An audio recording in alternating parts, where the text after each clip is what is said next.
Hello, everybody. Technology is not my thing. I set it to automatically start at 7. I've never done that before. I just assumed it would just automatically start then. But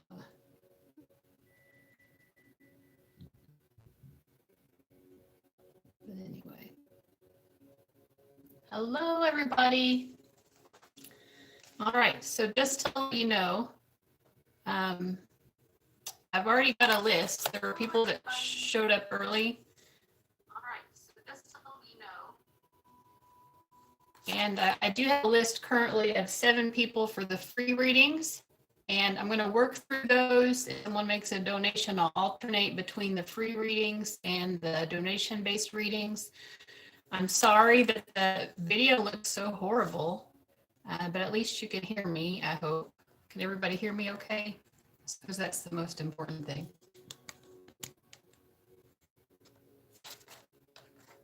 The video quality is looking rough. Okay, so I'm going to work through my current list of people. And looks like somebody just made a donation. I'm going to try to keep up with this as I go. But the first, so I'm going to work through the free list of 7 people. And when we get done with that, I'll ask for new people who want to be on the free list. And that's just so I don't get overwhelmed and, you know, have too much on my plate. And also so I can sort of keep track of that while simultaneously I'm doing the readings. Okay, so Baby Gurgles is actually going to be number 1. Before I get into this, every time I do a reading for someone, if you're just here watching, I appreciate you being here. It's fun to watch other people get readings. But I'm also going to ask you to think of a number between 1 and 33. So Baby Gurgles, I'm going to do a reading for her, but there may be a message for you in her reading. So take a moment, take a few deep breaths and get calm. And what number pops into your head first between 1 and 33? And whatever number it is, I'm going to tell you the number that I have. And if your number is the same as the one that I have, then there's going to be a message for you in Baby Gurgle's reading. I hope that makes sense. So I'll take you a moment. I'll give you a moment to do that. And while you're coming up with your number, I do want to give you kind of an overall message. These were 2 oracle cards that I pulled, and unfortunately the video quality, it looks pretty rough. I don't know if you can see this much at all. But these are from Doreen Angels. I think this is the Archangel Gabriel deck. And I have 2 cards coming up here, and I think this was partly a message for me because I felt so nervous for some reason before this. It's not something I do very often, but it's something that I wanted to do for you guys. And it says authenticity and sensitivity. Trust that your real self, whom God created divinely perfect, has the strength and knowledge needed for this situation.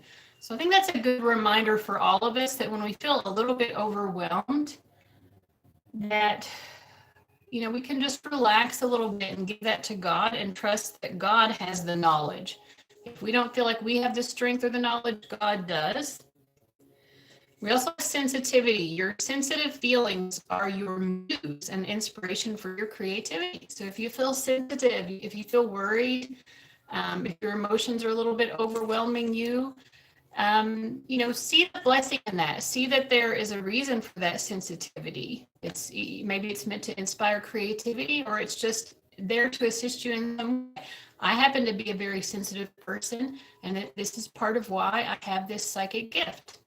You know, so it can be a little bit overwhelming at times, but there is a reason for it. There's a purpose for it. All right, so the number for Baby Gurgle's reading, if this is the number you've been thinking of, and there's going to be a message for you as well, and it's the number 12. So if you were thinking of the number 12, hi everybody.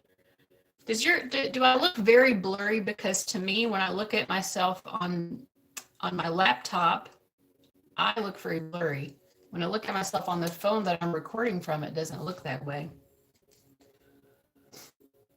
Yeah, so I'm sorry it's so blurry. Sorry about that. But at least you can hear me. So Baby Gurgles was asking, when will I get a new job offer? So I'm using this double-sided deck that was sent to me by the same woman who created the Intuit Oracle deck, which you might be familiar with.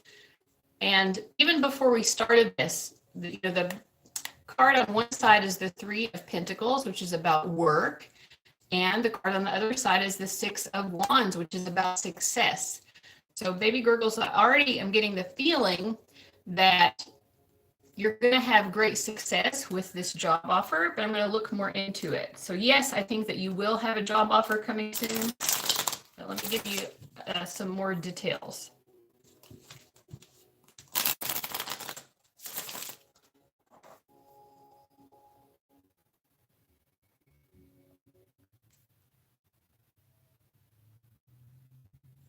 Okay, and I did see that somebody else made a donation. When I'm done with Baby Gurgles reading, I'll see who that is.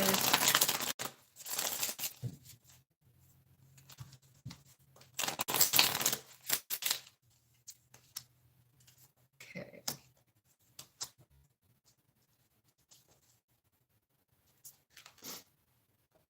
All right. So I feel like when it comes to your work life and any sort of difficulty that you've had when it comes to finding the right job, I feel like maybe you haven't found what you really feel committed to yet. And that's been a bit of a blockage. But I do feel like you're at a point where you're going to break through this stagnation that you've been in and kind of like not knowing what's right for you. Because I do see you breaking through those cycles, and I see major change coming up for you. And I do see you developing yourself into more of your emperor. Thank you so much for the 199.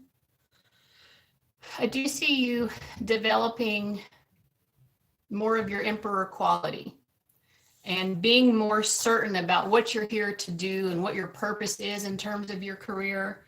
So I actually feel really good things for you when it comes to this job offer. So yes, first of all, yes, you will definitely successfully have a job offer. And what is the guidance for you?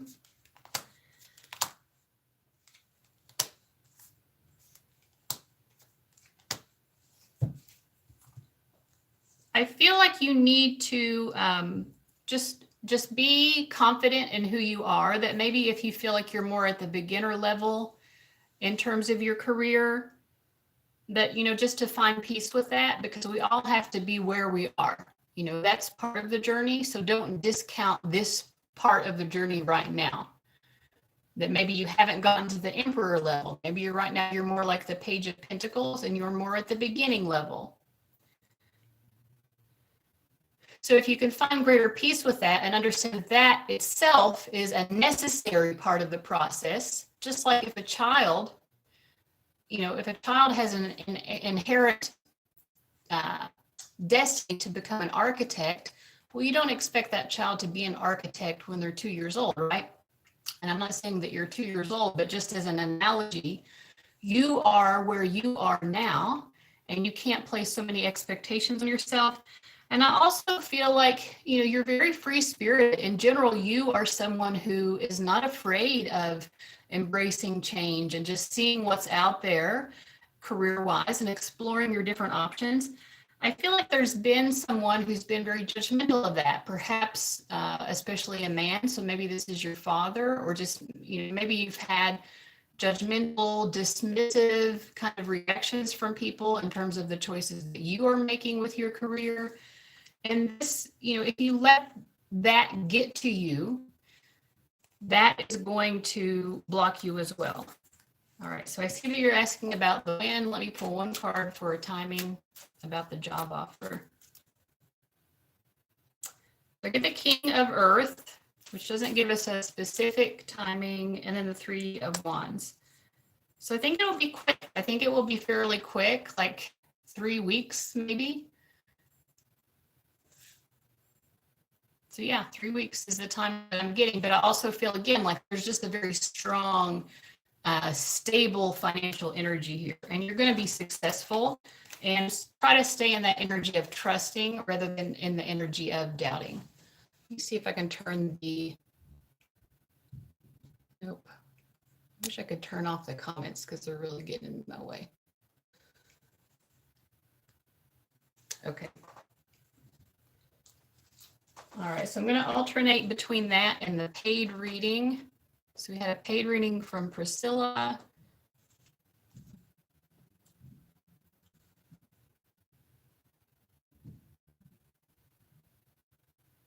And there's a paid reading from Brittany. So again, I'm alternating back and forth between the donation base and the paid. So now I'm reading for Priscilla. Priscilla, are you present? You were asking me what's coming next and various, okay, what would love towards me in the nearest future regarding career, finances, and my love life? Okay, so I need you to kind of focus on one question or one area of life,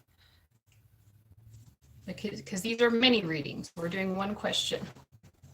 So would you rather ask about the love or the career?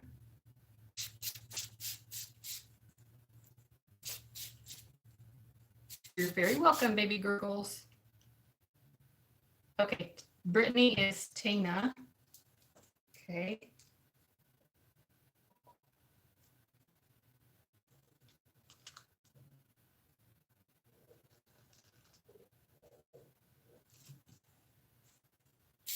Okay, love life. All right, and you're wanting to know about this Capricorn that ghosted me, or you just want to know who's coming next? Now, again, for those of you just watching, if you also want to know more about your love life, there might be a message for you here. So think of a number between 1 and 33. And if the number you're thinking of matches with the one that I have written down here, then there's going to be a message for you as well. For those of you who are just coming in, I'm alternating between a free list, which I've already made. The free list right now is booked up, and alternating between that and a donation-based list. And when I work through all of the current people on the free list, then I will create a new free list. So if you stick around long enough, you know, you can get on the new free list, or you can make a donation at any time. Okay, so let's see what's going on with this Cappy that goes to Priscilla. And the number here is the number 12. So if you're thinking of the number 12, then there's a message for you here as well in Priscilla's reading. Okay. Okay, so the first thing that I'm getting about this Capricorn is that this connection needed to stall. It needed to stall, and so it did. That was necessary, and we also have Justice and High Priestess upright, and so I feel like intuitively you kind of know that things needed to slow down as well. Now, it never feels good to get ghosted. It never feels good to get ghosted, and so that wasn't very mature of him to just ghost you. But your guides are saying this is actually what you needed. This was the best for you ultimately for things to slow down between the two of you. Let me see what else I get here. It's definitely a time for you to do some healing. If the two of you had stayed involved with each other, you would have been staying involved with each other for the wrong reasons.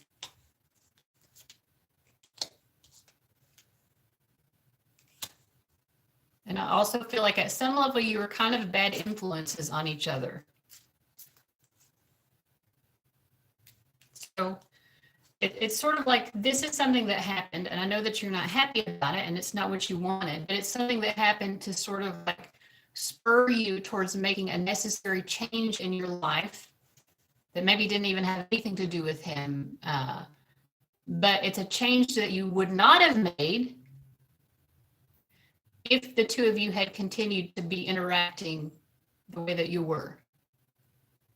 Okay? So let me see if guidance has any final messages for you.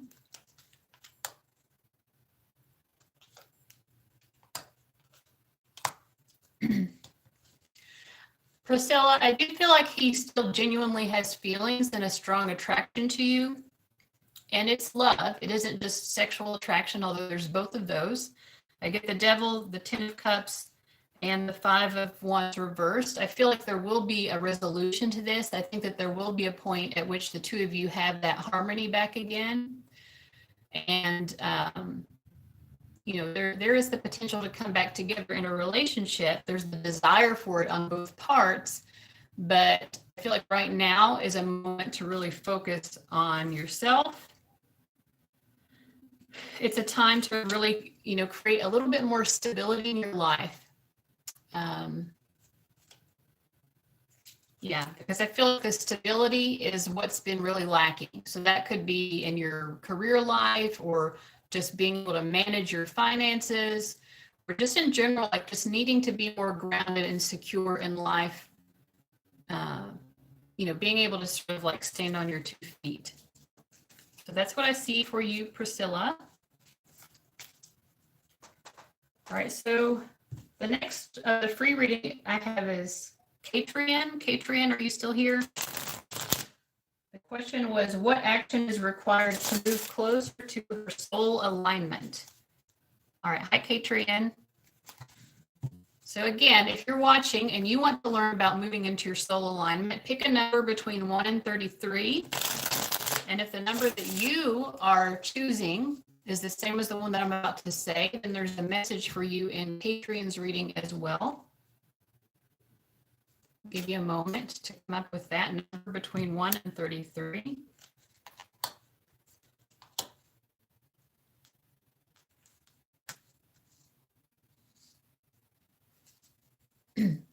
Okay, the number for Patrien's reading is the number 13. 13, 1, 3. So if you're thinking of 13, 1, 3, then there's a message for you as well.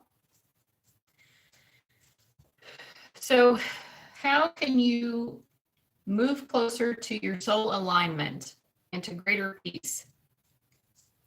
So the first part of the message is the Four of Pentacles reversed, which is about letting go of attachments to materialism. And that doesn't mean that you are a materialistic person, but there might be some fears that you are carrying with you when it comes to money and having enough money.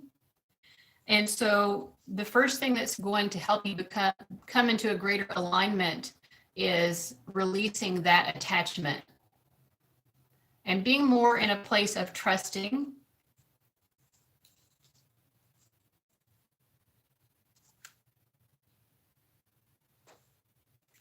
What I'm also getting here is that you need to also stand up for yourself more. I'm getting the feeling like when people judge you or criticize you, you tend to agree with them. Maybe even automatically you agree with that criticism, and that's not being very helpful to you right now in your alignment. You need to understand more about who you are without being influenced so much by other people's judgments of you or criticisms of you. Because I do feel like you have people in your life who can be really judgmental and maybe kind of mean sometimes. Or it could just be you're an empath and you pick up on it and you're like, oh, that person doesn't like what I'm doing, or they have a judgment of me. But instead of getting so focused on that, you need to stand your ground and understand your own truth of who you are. Does that make sense, Patrien? So letting go and trusting that security is there for you financially, but also being in touch with your own truth. Okay, I'm going to see if there's any final message. And also, that was a wonderful question. It's a process that I'm going through right now as well. And I'll give you this metaphor that I like about being in alignment. It's kind of like a prism. You know, a prism, if it's lined up right with a beam of light, then it's going to display this beautiful array of color into the world. So beautiful, right? And we all have that capacity to be like a prism. But just like a prism, if you stick it in a drawer and you don't try to hold it into the sunlight, it's not going to display that array of beautiful colors, right? So we can kind of feel when we're in alignment. It feels like brightness. It feels good. It feels like, wow, I'm blessing the world, you know, by being in alignment with what's right and true for me, not what's right and true for somebody else.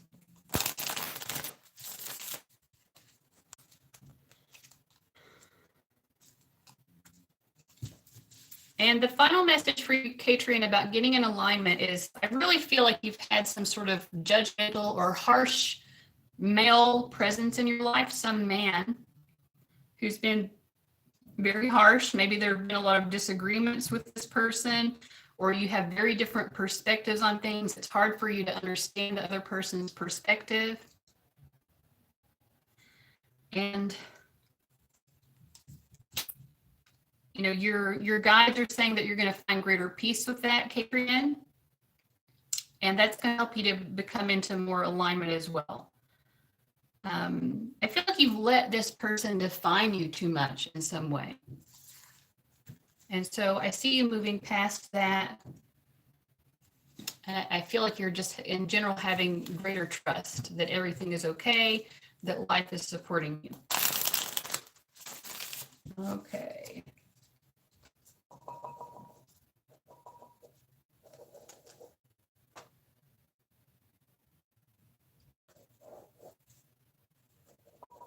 Okay, so next on the list was Brittany. I'm for those of you who are just dropping in, I'm switching back and forth between my free list, which currently is full. When I work through it, I will add more to it, and that is probably going to take a while. And then I also have a donation list. So if you want to be certain of getting a reading, you can make a donation. The link is in the description and at the top of the comments. Right now, I'm about to do a reading for Brittany, and her name here on YouTube is Tina.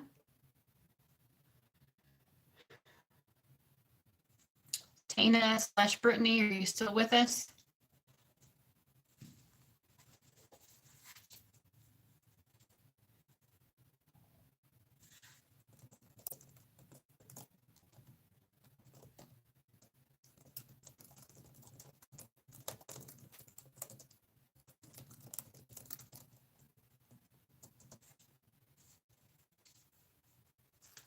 Whitney, we haven't gotten to you yet. You're a couple more down.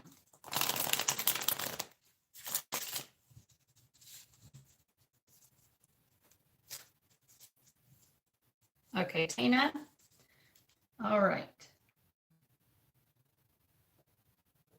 Okay, so like if with the other readings, choose a number between 1 and 33, just whatever comes to you right off the bat. I'm not going to spend too much time with this. But if the number that you're thinking of is the same one that I'm about to say, then there can be a pertinent message for you in Tina's reading here as well. All right, and Tina, remind me what you wanted to ask about.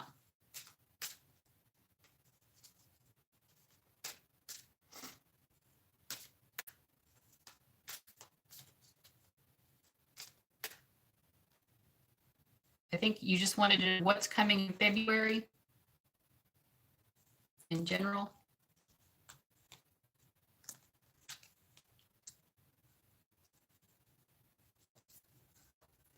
So if the number you chose is the number 22, then there is a message for you here in Tina's reading.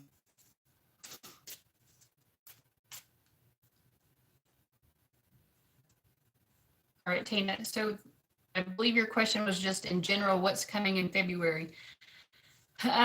Unfortunately, and you know, we have free will. We have the power to influence the outcomes of our life. Is everybody hearing me okay? It looks like something might be stalled here. I don't know. Just want to make sure before I start talking to Tana that she can hear what I'm saying.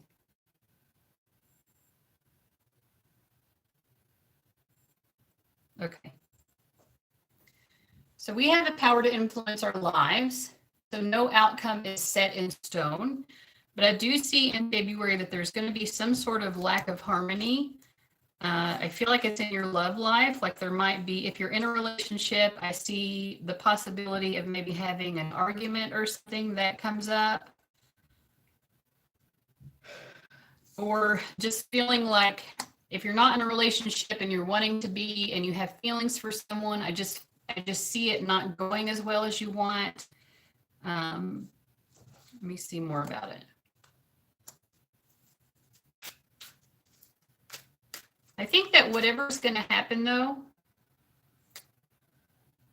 I don't see a new love, Tana. I see sort of like some sort of problem regarding your love life. So I would think that if you're not in a relationship, that things are not going to go very well. If you have a crush or something on someone, that it's just not going to turn out the way that you want it to. Oh, that was your question. Okay. Well, I'm already getting some other things, so I'm going to finish what I'm saying.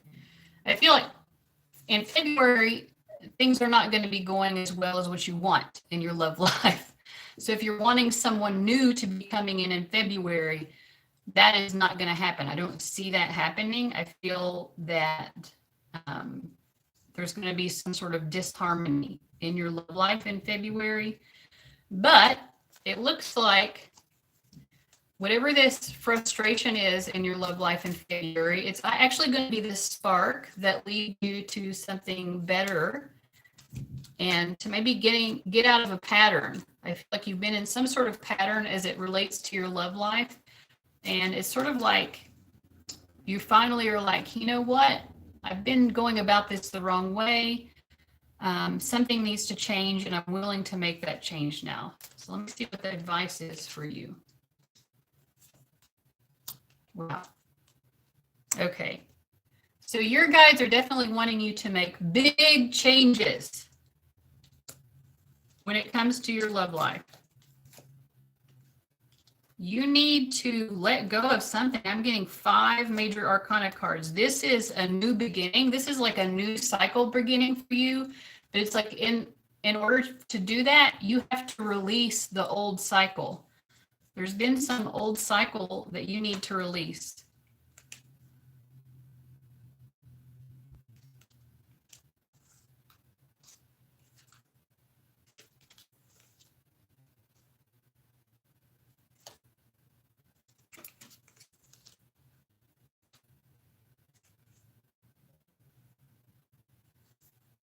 I feel like you're needing to heal in some area of your life. I don't know. I'm trying to see what it is.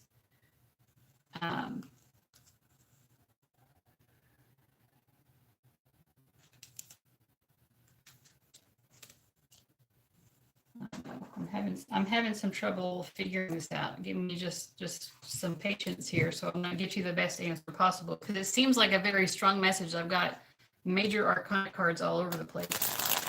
You're going through like a big change, whether you want it to happen or not. It's like your life is changing right now, Tina. And you're being asked to make some big change.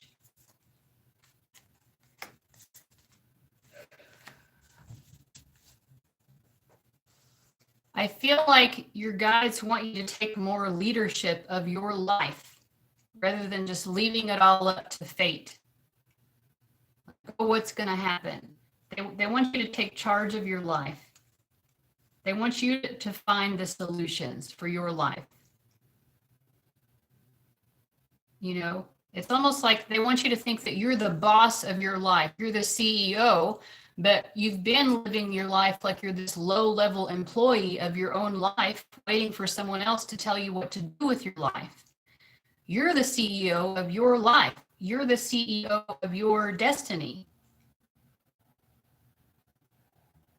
Well, you may feel that you've released. Your guys feel like there's more that needs to be released. And I'm just delivering the message. You don't have to believe it. And maybe it's not true, you know, but I'm getting a very strong message that someone up there wants you to know that life is to get on this ship, allowing this change to work.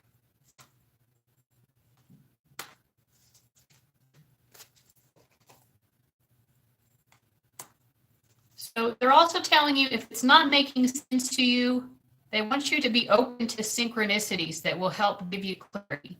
And you can even pray and ask for clarity because they're really trying their best for you to understand. They're utilizing this reading. They're giving you other signs and synchronicities. They're trying to get you to understand what it is. Okay, well, if you're already making big changes, they're saying, yes, that's exactly what you should do. Keep doing it.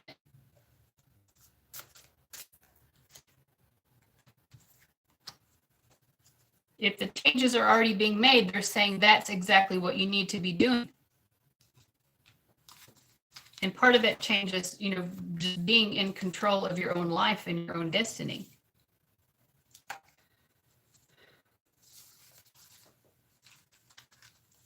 Okay, so I'm going to go ahead and move on. Okay.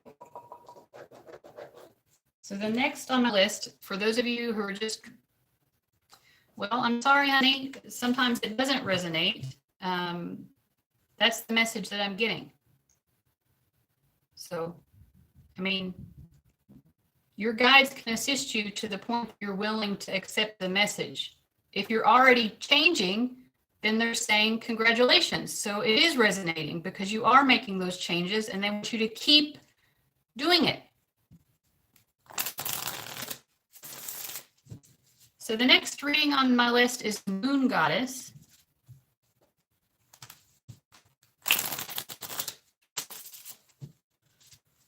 Moon Goddess, I didn't write down what your question was. I don't know if you told me before, so I'll need to know what that is. He is a Gemini and I am a Leo. We are long distance. He says I'm his twin flame and that he loves me deeply. Can I trust what he says is true?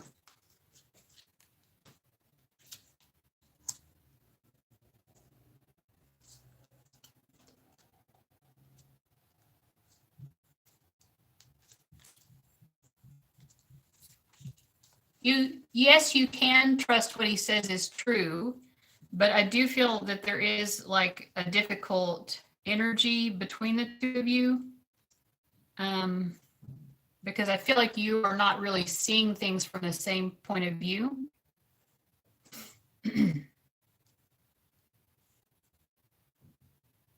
I also feel like there's a feeling that he's very influenced by his family. His family has a strong presence in his life. And I do sense that there are a lot of difficulties within the family structure, like a lot of difficult emotions, and it affects him and it affects his ability to be, to be good, for lack of a better word, in a relationship. But does he mean the things that he's saying? Yes, he definitely means those things that he's saying. I feel like what you're seeing about it comes from the fact that he has this dysfunctional family stuff that affects him emotionally, and it makes it more difficult for him to form healthy relationships. Let me see what else they have to say for you.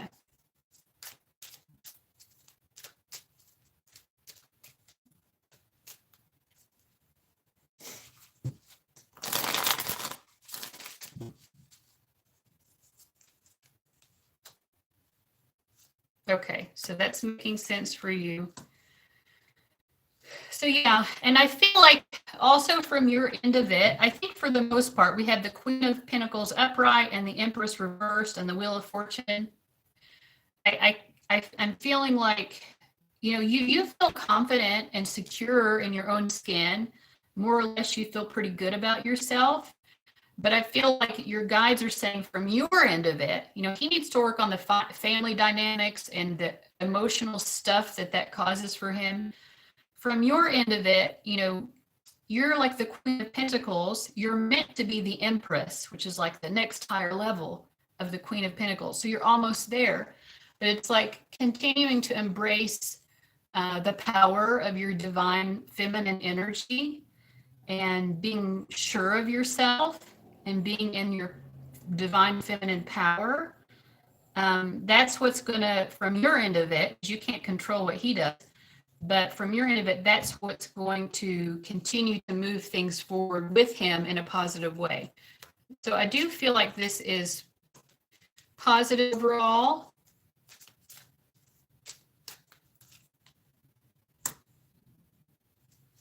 I feel like right now the two of you are just kind of going through a phase.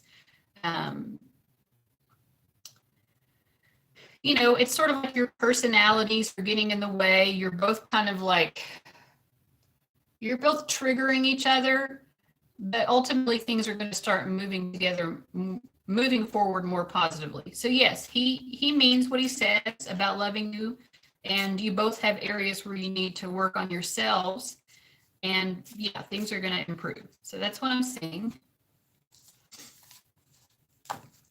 All right, so that's Moon Goddess.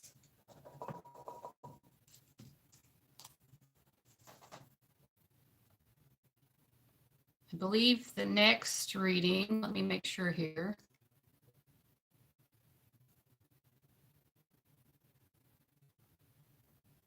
The next reading that I have is for Whitney. Whitney, are you there? Now, Whitney had two different guys. You're very welcome. I'm glad that it helped, Moon Goddess. Whitney, you said that you had two different guys. So I need to see you in the comments so that I know that you're still here and that you're listening before I start the reading.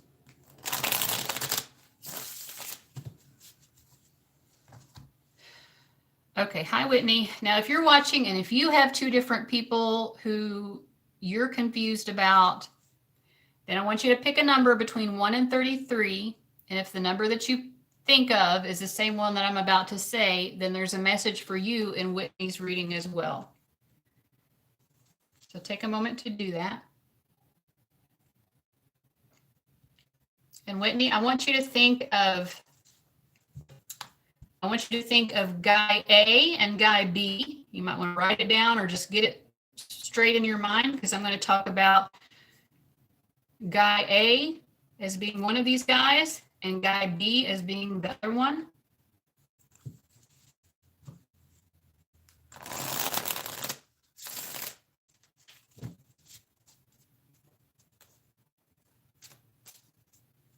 Okay, so the number that I'm thinking of is 33. So if you have two different people you're interested in and you thought of the number 33, then there's a message for you in Whitney's reading. Okay, so we'll just say the Cancer guy and the Scorpio guy. Okay, let's try to figure out what's going on with the Cancer and the Scorpio. Okay, so Cancer guy, Scorpio guy.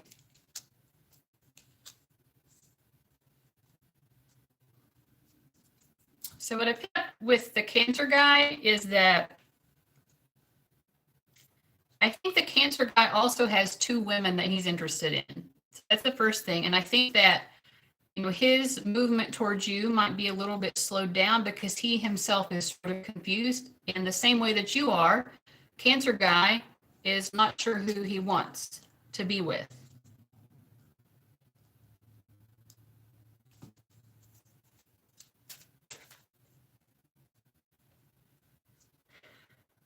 I think Scorpio guy, from his end, Scorpio guy doesn't really know that you like him. Like, he thinks you're very fiery, you know, like a pistol, you know.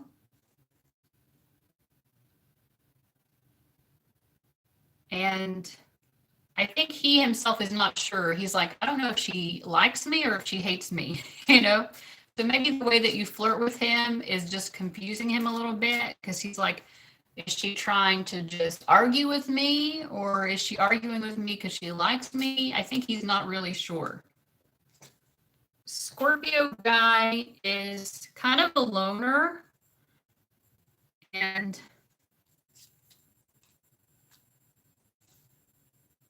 I really know a lot about him because he has these kind of, is Scorpio guy good for her? Let me ask. Scorpio guy good for you? Scorpio guy good for you?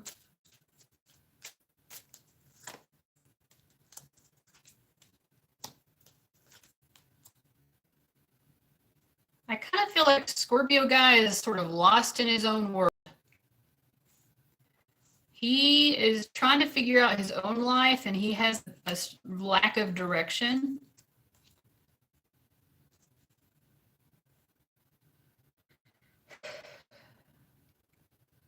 I also feel like he himself is trying to get over some sort of heartbreak from his own past. And so that's kind of like where he is. I don't know if he necessarily wants to be with that person still, but he, there might be still some grudges or resentments with that other person. I just feel like he hasn't emotionally moved on from someone from his past. And also, as I said, he just doesn't know how to take the way that you communicate.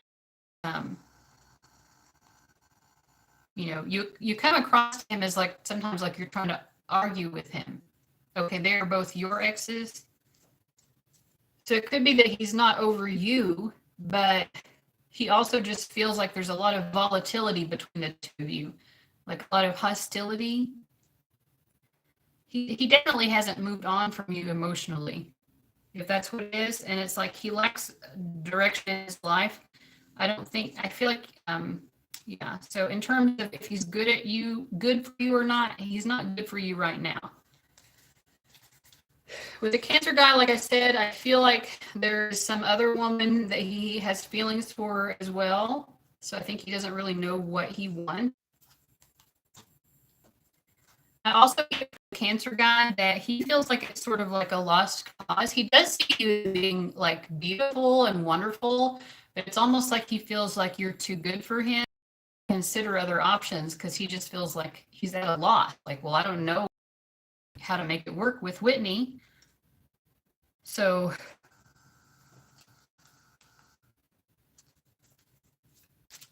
I also feel like there's a balance here between giving and receiving with you and the Cancer guy.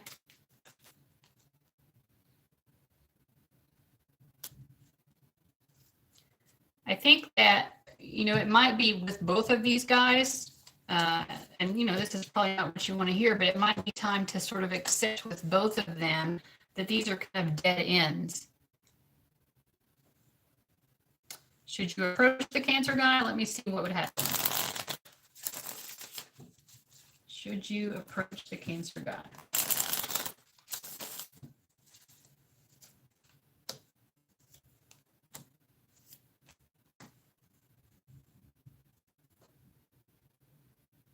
I'm getting a no. I feel like because I get 2 out of the 3 cards reversed. One of those is the Ace of Wands reversed. And then we have the Nine of Swords reversed. I feel like it's sort of like, no. I mean, the answer is just no. It isn't because he isn't attracted to you. I think it's more like you about recognizing your own self-worth. That what would bring you more into alignment with your own self-worth is not continuing to reach out to him, not trying to bring back this connection, and just focusing on moving on and sort of breaking the cycle. And I feel like that's what your guys are saying with both of these guys. It's time to move on, which I know is hard to do. I tend to be that type of person as well, like, holding on to past energies instead of like trying to find someone new. I think a lot of us are kind of like that, but with these, and sometimes you can go back and work things out. And who knows, maybe down the road that will be the case with one of these guys, but your guides are saying, well, you don't have to stay single, but I feel like they want you to move on from these 2 particular guys, from the Cancer and the Scorpio. Those are dead ends. The Cancer is a dead end for you. The Scorpio is a dead end. The Scorpio has some issues. I don't think he's a bad guy. I'm saying he has a lot of his own issues. it's so much more than about you, but he's got some stuff to work through. And the Cancer guy, it's almost like from him, I feel like he's just not mature enough for you. And he knows it. He knows that he's not mature enough for you. I feel like you haven't recognized that yet. All right. Okay, so next on my list is Sue.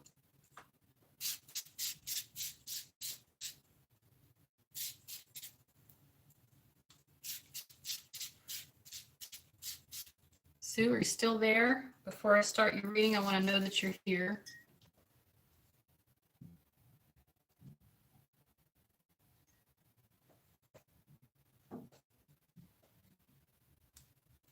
Thank you. I try to be honest and upfront. I mean, what's the point of just telling someone what they want to hear when it's not the truth and it might lead them down the wrong path? Okay, Sue, what was your question?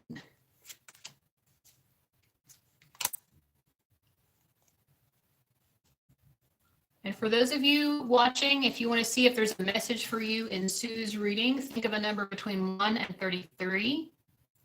And if the number you're thinking of is the one that I'm about to say, then there is a message for you in Sue's reading as well. Sue, did you have a particular question you wanted to ask?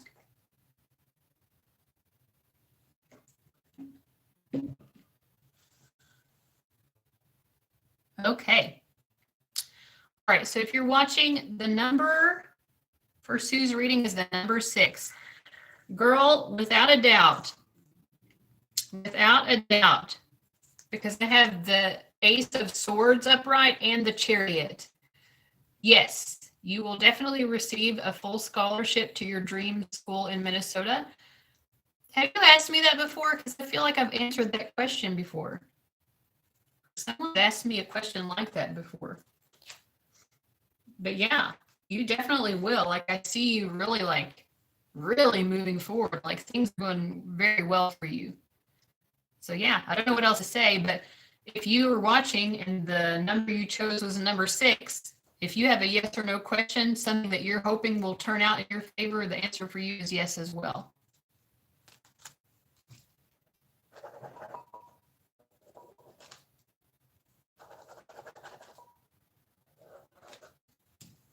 So yeah, I don't know what else to say, but it's a yes. It's a resounding yes.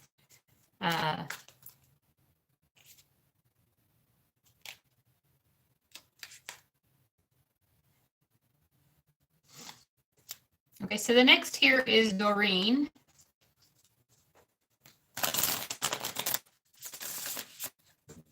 Thank you very much. I love you as well.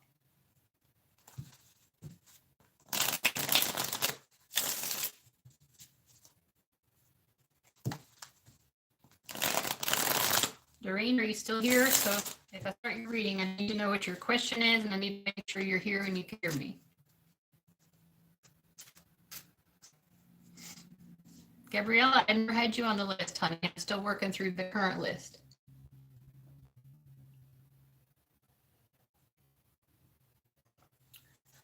Doreen, are you here?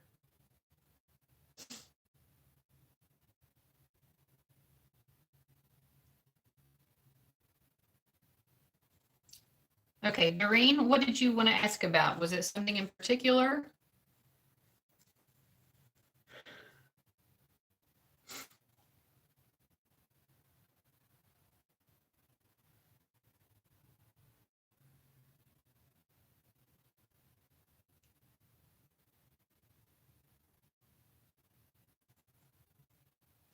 Okay. Okay. All right. So I feel like so what I'm getting with this guy, Doreen, is first of all, he's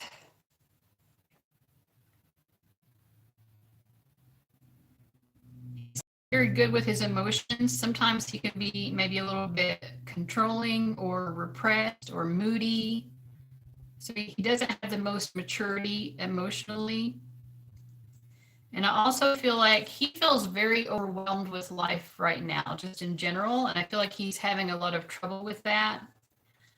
I think that you're kind of like getting to the point where you're getting over it. You're definitely feeling very dissatisfied. And in terms of a yes or no with him, it's a no. He's not. I mean, your guides are saying no, he's not the right guy for you. And let me just ask more why.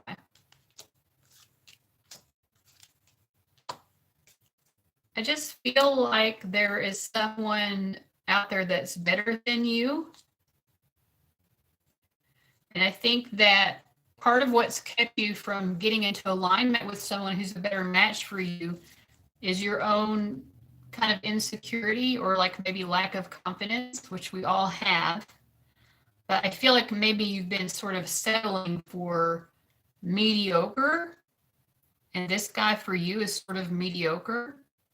I feel like he's not really showing up in the relationship the way that he needs to.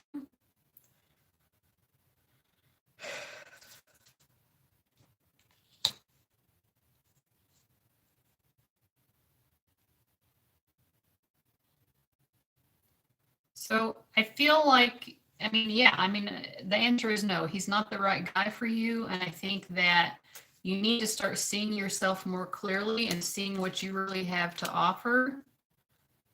I feel like in this relationship, you're sort of delaying the inevitable because I do feel like eventually this relationship is going to end. And you can either feel rejected by that when it ends, or you can take matters in your own hand and you can recognize that you deserve better. That's the message that I'm getting. You know, I feel like you've put a lot of time and energy and effort into making this work, and it just isn't working for you. You know, ask yourself, why would I continue to pour more and more and more into something that isn't working? It just isn't the right connection. Okay, you're welcome, and I'm glad that that made sense for you. I know it's probably not what you want to hear, and it's not the reality that you want. But thank you so much for understanding the. All right, guys, that was the end of our free list.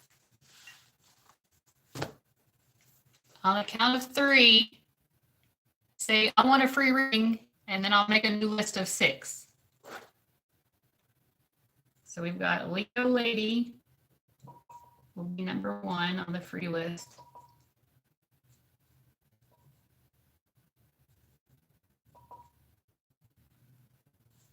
Okay, let me see if I can pause the chat.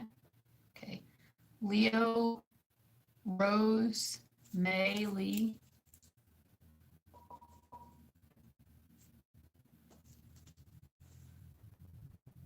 Lina, Mitch,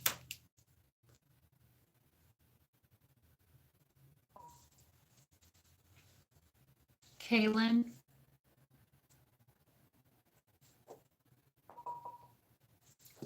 okay, so this is the current free list. I've got 6 of you, and when I work through these, I'll make a new list. I just have to do it that way, guys, to kind of have a little bit of sanity here. So first is Leo Lady, and then I've got Rose, Meili, Lina, Mitch, and Kailyn. So Leo Lady, what is your question?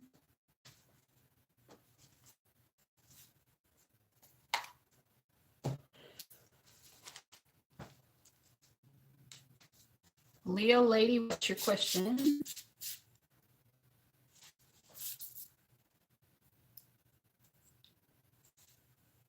You posted after Rose, so let me scroll up. Because it's still a lot to keep up with, so you have to be patient with me.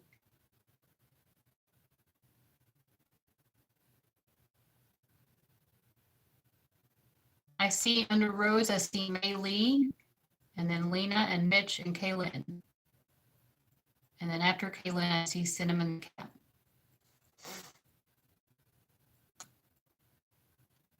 So I can go ahead and add you Cinnamon as number 7 on the list, but that's going to be it until I work through these. So Cinnamon the cat, which is a very cute name, by the way, will be number 7. Guys, I'm doing this out of my kindness, and I don't want to get preachy, and I don't want to be like a grumpy teacher, but there's only so much a person can do.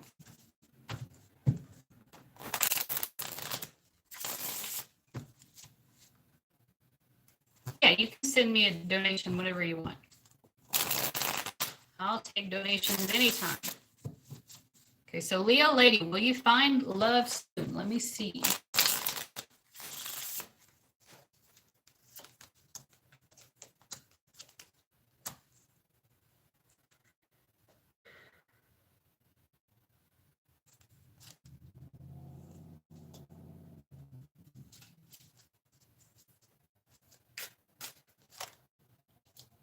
Okay, Leo Lady, I'm getting a no for that. So like with the whatever you're thinking of as meaning soon, the answer is no. You're not going to release.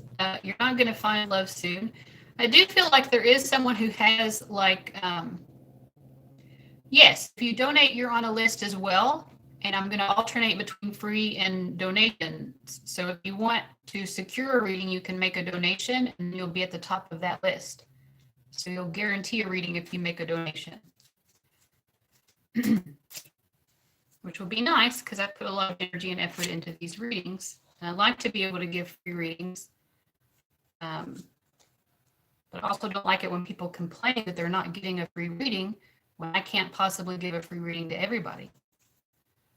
Okay, so if you made a donation via PayPal, that is wonderful. And I'll put you at the top of that list. So you'll be the next person to get a reading, Crystal. I just didn't see it. So thank you for letting me know. I can't keep up with everything all at once. So hopefully that is a reasonable thing that you could understand. I can't pay attention to my PayPal, which logs me out at the same time that I'm in the process of doing readings. That's not a reasonable thing to expect of someone. Anyway, back to Leo Lady. The answer is no, but I do feel like there's someone who's still holding a flame for you. This person has very loyal feelings, and they want something secure with you. So, it might not be something that you want. Thank you, Crystal. It might not be something that you want, Leo Lady, but there is someone who has feelings for you. So what's your advice to her?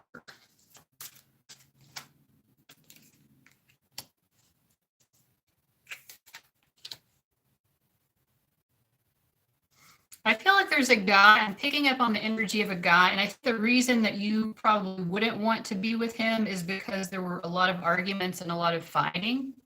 And for whatever reason, your guys,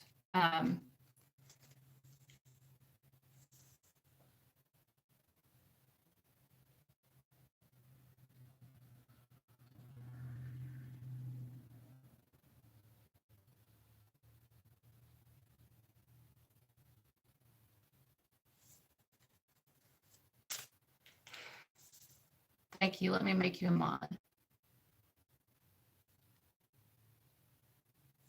I really appreciate that. Okay. So I feel like the reason that this guy that's still holding a flame for you, that you probably wouldn't want to be with him, is because this was someone who you had a lot of arguments with. It's someone who had a bit of an ego. So why is Spirit bringing this up?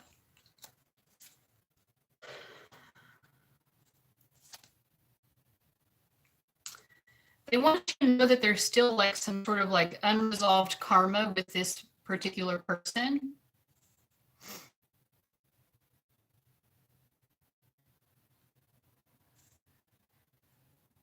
That you've had a lot of arguments with. There's just a lot of lower vibrational energy. And I feel like the karma that you still have with this person is sort of blocking you still in some sort of way.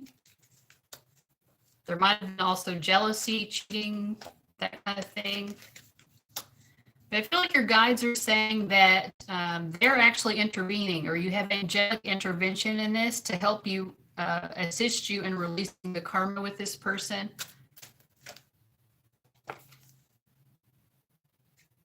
I feel like from your end, you still have emotions. I mean, from your end, the karma is just about the emotions you still have about this person that need to be released. And the more you can release those emotions, the more you can sort of clear this karma so that you can so that the energy can be more in your favor in terms of bringing in someone who's good for you. All right, so Sue donated.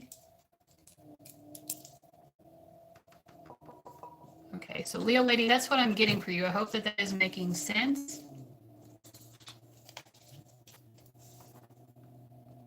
Thank you for donating. So I'm going to go to Crystal next. So Crystal, go ahead and tell me what you'd like to ask about. You're very welcome, Leo.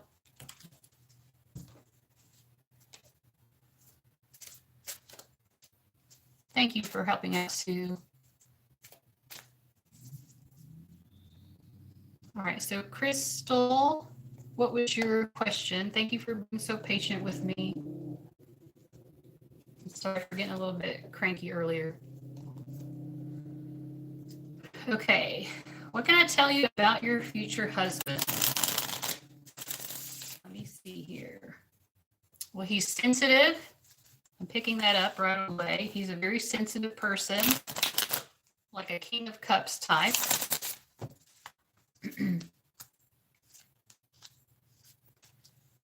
Yeah, he's very emotional, you know. He might be a water sign, Cancer, Scorpio, or Pisces, or have a strong Cancer, Scorpio, or Pisces energy in his chart. But he's also very practical. I feel like he's very loyal. I feel like he comes across as fairly happy, and he tries to stay in that energy of being happy, but I feel like sometimes it's a little bit of a mask. Like, he doesn't want people to know when he's worried about things, so he kind of keeps it to himself.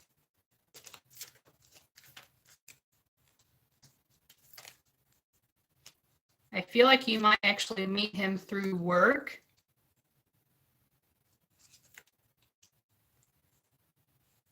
And also feel almost like, not necessarily that you're going to be the one to make the first move exactly, but you feel very confident around him. And so I feel like if you like him,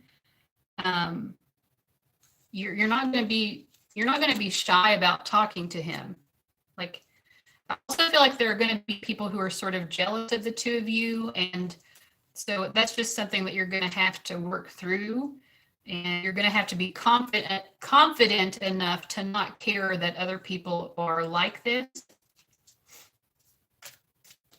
What else?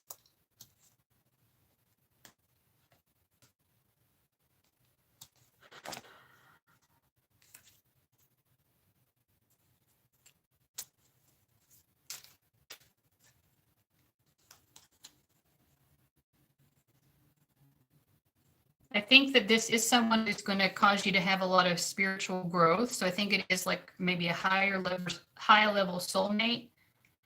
Thank you, Maroon Phoenix. That's beautiful. Thank you so much. That is a cute little pair. So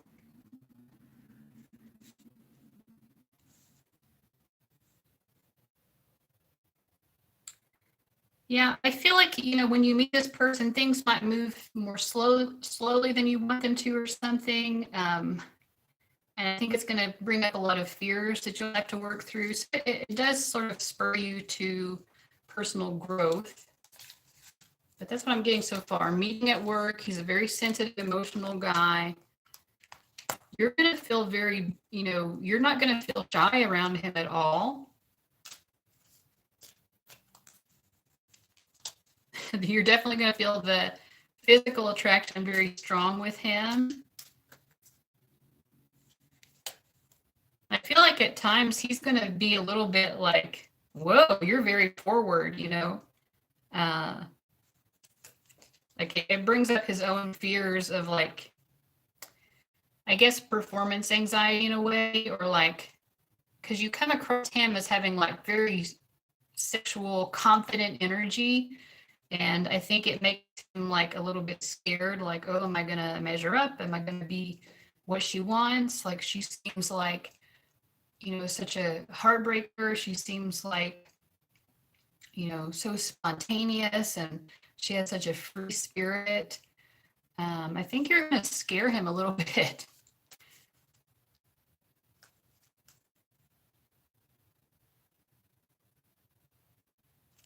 So, yeah.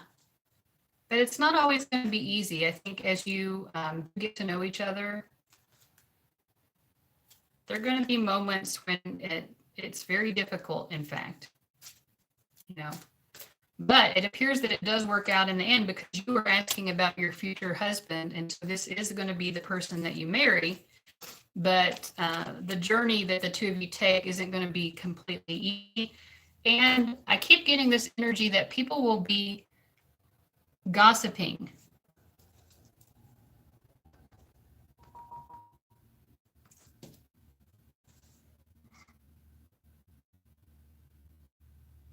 So I think, you know, like if you meet at work, probably your coworkers will be gossiping about it, and that's going to sort of interfere with the two of you.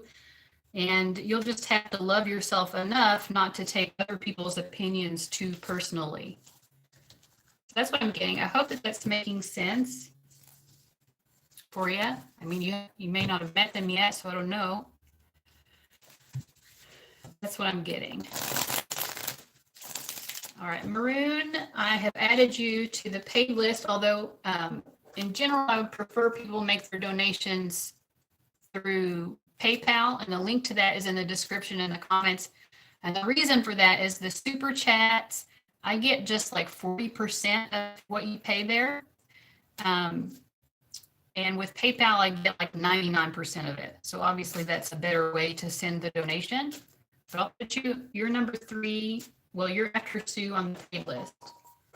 So the next is Rose. I'm alternating between the free list and the paid list. So Rose, let me know where you're at so that I can make sure that you're hearing me. It's okay. I think most people don't know.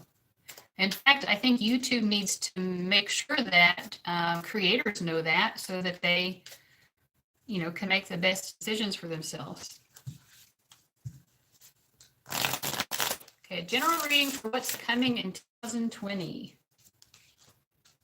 Ooh, okay.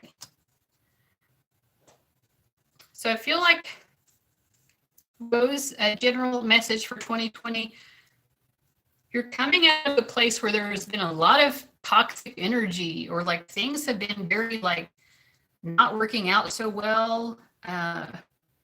You've been maybe feeling just not very stable.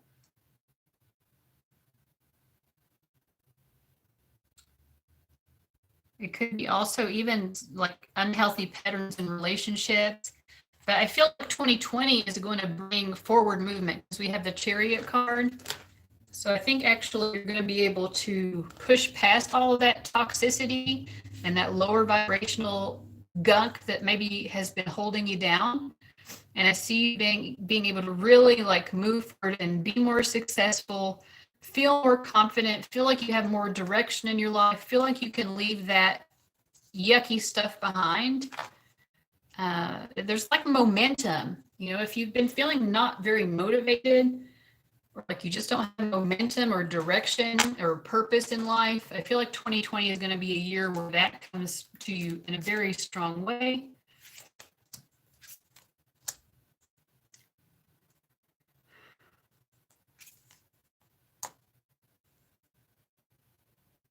I also feel like there's good energy for you, Rose, when it comes to socializing with friends. I feel like you're going to have lots of fun times with friends. And if you don't have as many friends as you would like, I actually feel like you're going to find your friend group, or like your friendships are going to increase. Like it's going to be a very active year for your social life. And I feel like this is more like friendships, social life than anything else. And these are going to be people who understand you and accept you, you know, because you're coming through as the Queen of Wands reverse. So you might be a little bit of you say it like it is. That's the energy that I'm getting. And like some people don't always like that. But you're going to be finding friendships and interacting with people who really accept you.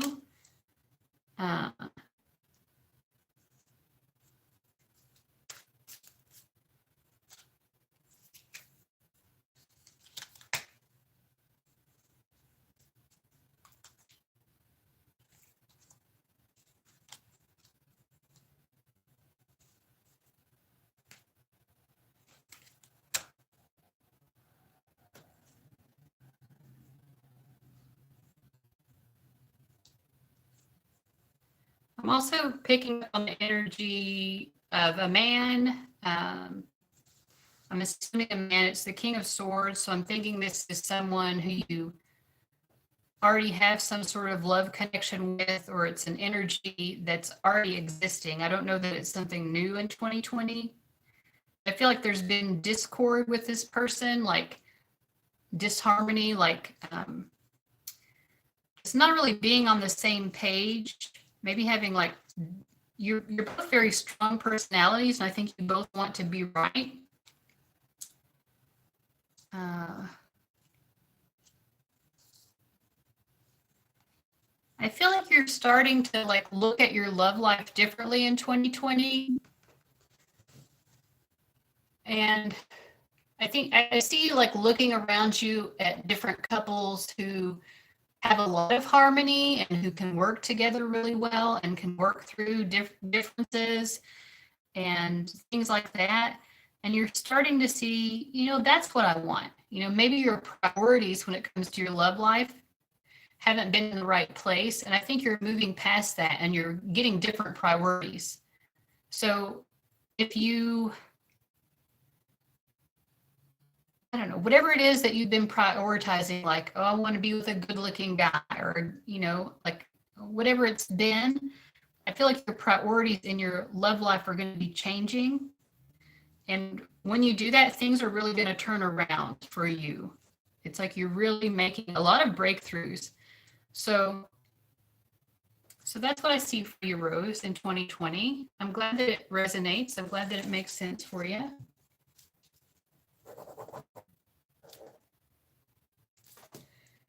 All right. So next on the list is Sue. So Sue, thank you so much for helping me out, and everybody else who's helping me out. Miss M, I really appreciate you guys.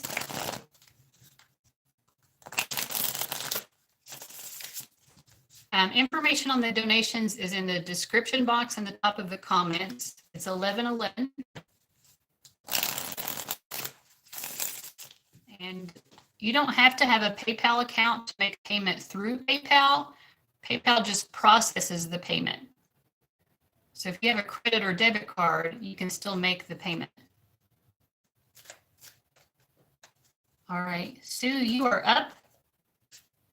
Sue, what did you want to ask about? Was there something specific?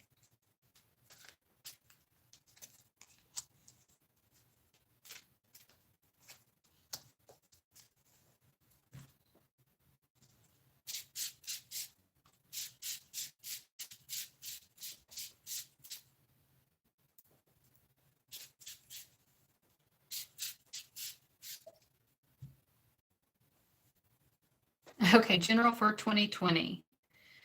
It's actually very similar to what I just said for Rose, actually, in terms of your romantic life. I feel like for you, you've been attracting really dominant men, or if it's women that you like, whatever. I'm feeling like it's more men that I'm picking up on, but you attract people who are like kind of like have control issues and like to be very dominating.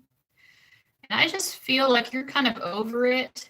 And maybe you just want more harmony in your life and more like inner peace. And I think it's very similar actually to Rose. You know, I think that you're going to be focusing more on friendships in particular friendships with women, and just enjoying life and socializing in that way, and really just knowing your worth as a human being. It's kind of like I don't want to have a relationship just to have a relationship. I want to have a true spiritual bond with someone I can have harmony with someone that it really works out with, who we can alchemize, we balance each other out, and it's beautiful, and it's not so difficult all the time, and they're not trying to control me all the time. So that's what I get first of all. And also I'm getting a message that you don't need to be looking to the past anymore. You don't need to be repeating. You don't need to be repeating certain people that you've been with before. You're moving past that. Yeah. I feel like if there is anyone from the past that you're still holding on to at any level, then you're able to let go of that more.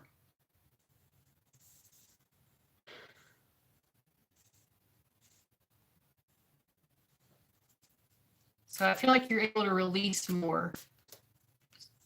Any kind of relationship or love connection from the past that didn't work out. You know, and I feel like maybe you felt like you've been lacking closure, but it's what it is. You can think of it as, oh, I don't have closure, or you can think of it, well, this was just never going to work out. And I feel like the more you can do that, the more you can release the past, the more you're going to be able to let in someone who does see eye to eye with you. I don't necessarily feel you're going to find that person this year. I think it's more like spending time with female friends or family. Okay, thank you, Hayley. I'll put you on the list.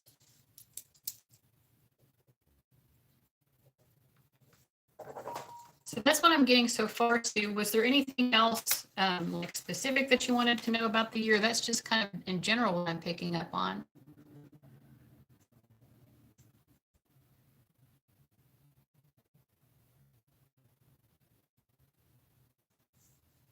Thanks, Hayley. I've got you on the list.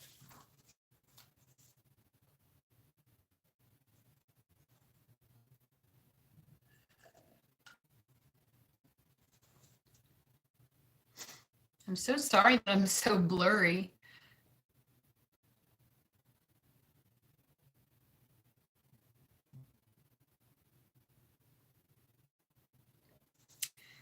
I would say that it is Adam, because it's whoever is the most significant for you that's been the most difficult to move on from. But really, it's anybody from the past. It's like really just cutting the cords of the past and just letting that go. I do feel like it was a very controlling person, maybe someone who just had to have it their way. Yeah. That makes sense, because he's showing up as the Emperor reverse. So I feel like it's someone who just has to be in control. So yeah, for him to be your mentor and you're not sure if he has good intentions, I feel like that makes sense for me. But just the more you can let go of that person, the better off you're going to be.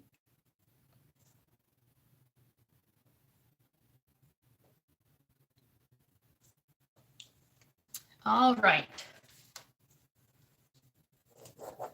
So next I have Meili, and I hope I'm pronouncing your name right. If not, I'm, yes, Meili, you are next. Does Des miss me, and when will he contact me? Let me see. Does Des miss her? Oh my goodness. So he thinks the world of you. That's what I'm getting. I don't get that he misses you. Not really the energy of missing you, but I think that he thinks about you a lot. So I know that that's a very subtle difference, but he thinks about you a lot. I think that he feels like probably better for the two of you not to be talking to each other right now. But he thinks the world of you. And maybe it doesn't appear that way because you're not in communication right now, but gosh, he really thinks that you are amazing. So when will he contact her, if he will at all? I feel like he's not, I don't think that he's going to be contacting you. I feel like this is the guy who, I'm sorry, Sue. I'm sorry that you're confused. I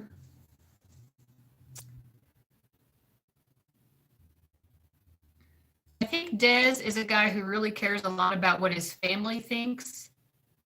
And it's almost like it matters more to him to be with the person he feels like his family would want him to be with. Or it's like appearances matter more, something along those lines.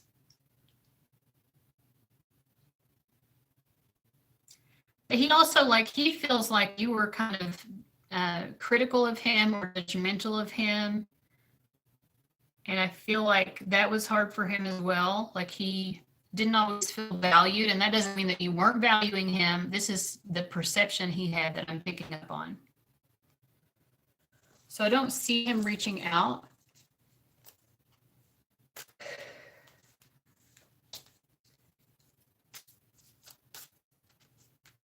I feel like there's another guy who has feelings for you that he probably hasn't said.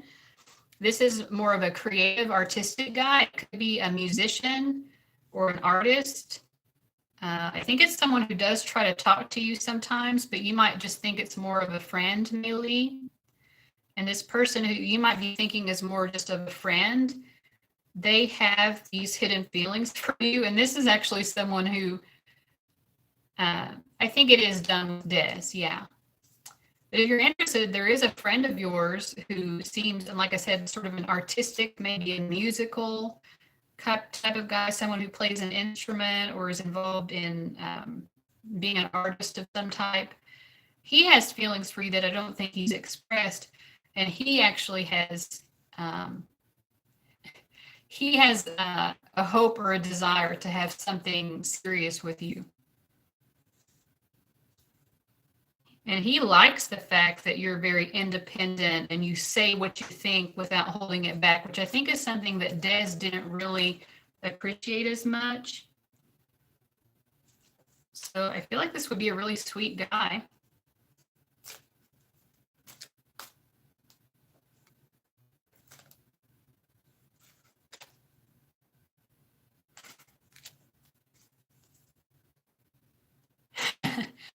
Well, if you're over him, then it's fine. But, you know, for whatever reason, I'm picking up on it psychically that this guy is still holding a candle for you. All right. So that's what I've got. These are mini readings. But Maroon Phoenix, what a cool name. Maroon Phoenix, are you still here? You are next up. You are next up, Maroon Phoenix. Please let me know in the comments if you're here before I start your reading, and let me know what you want to ask.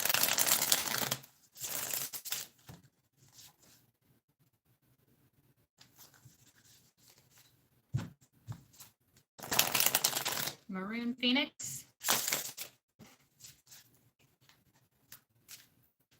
Maroon Phoenix. Are you out there? Where are you? I hope you're still here. Maroon Phoenix, where are you?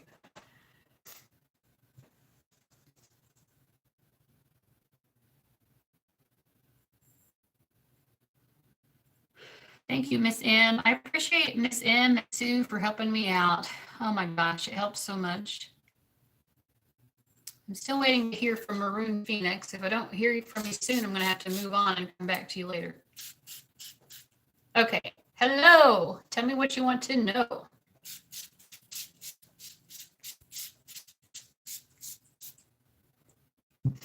your name, Maroon Phoenix, is a strange synchronicity for me for my own life.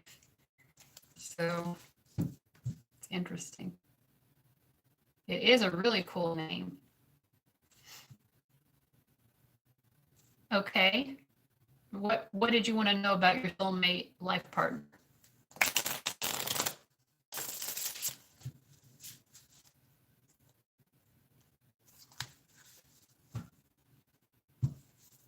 There are 4 people in front of you, Cinnamon.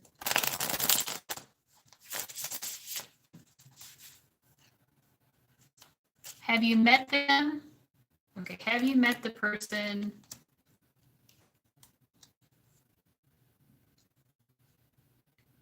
You have not met the person. So it's not the one you're in separation with.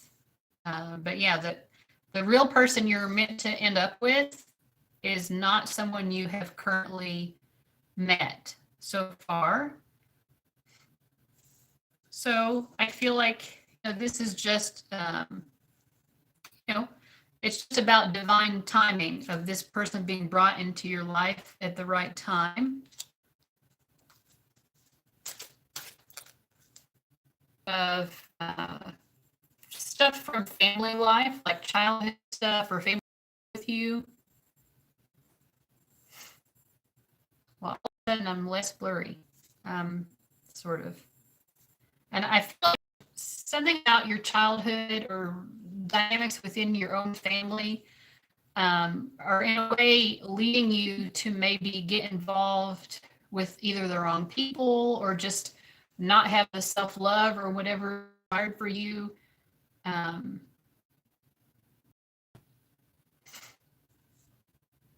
To really, to approach your relationship life in the best way. Why are you stuck on him? Gosh, I feel like so many of us could ask that question. Why are we stuck on someone? Let me see what it says here. I feel like you are just, at some level, you're afraid of something new because I get the Fool reversed. We also get the Devil card. I mean, there's just a lot of attachment here. It's more like karma that needs to be worked through, and like until you can really work through that karma, you're still going to be attracted to that person because the karma hasn't resolved. So what you're really attracted to is the opportunity to release karma. And part of the way you release that karma is having faith that there's something better out there for you. Because, yeah, healing family issues, definitely that's going to help you. That's going to help release the karma that you have with this person in the past as well. So there's just karma that needs to be tied up. And the best way to do that is to sort of, like I said, have faith that there's something better for you. I mean, ask yourself, with this person from the past, was it really the best? I mean, can you imagine there could possibly be something better? If so, there's no reason to cling on to this because that wasn't the best. And the best is still out there. I hope that makes sense.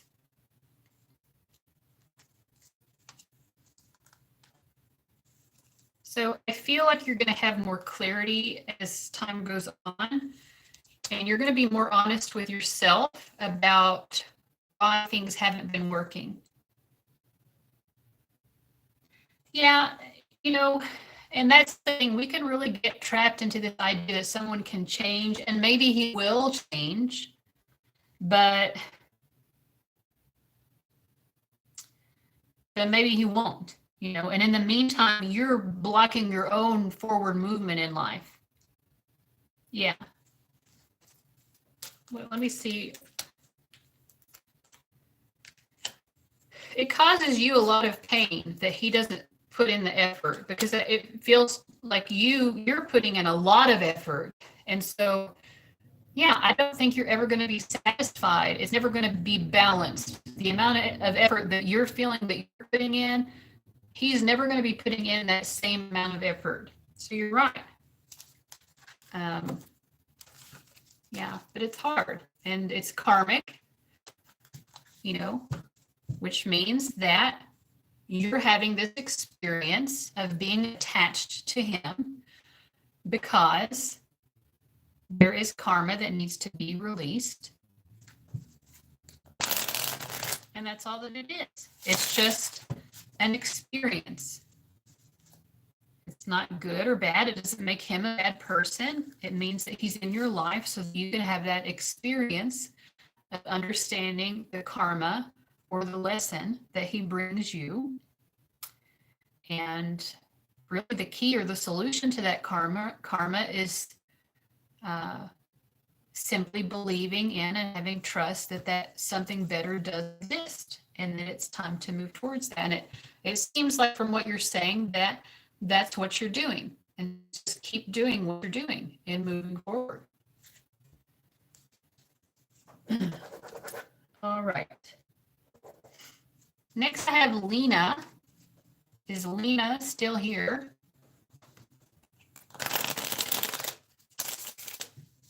Lina, are you here? Hi, Lina. What did you want to ask about? And next is going to be Hayley. Thank you so much, Hayley, for donating. You will be next after Lina. And I appreciate everyone being so patient and so gracious. Patience is not one of my virtues.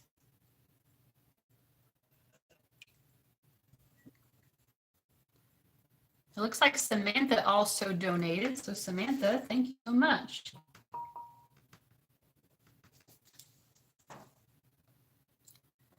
All right, Lina. Okay, so what are their signs so that we can keep it clear which one is which? Or if they have the same sign, we'll figure out something else. They have to have something to call them so that you'll understand who I'm talking about.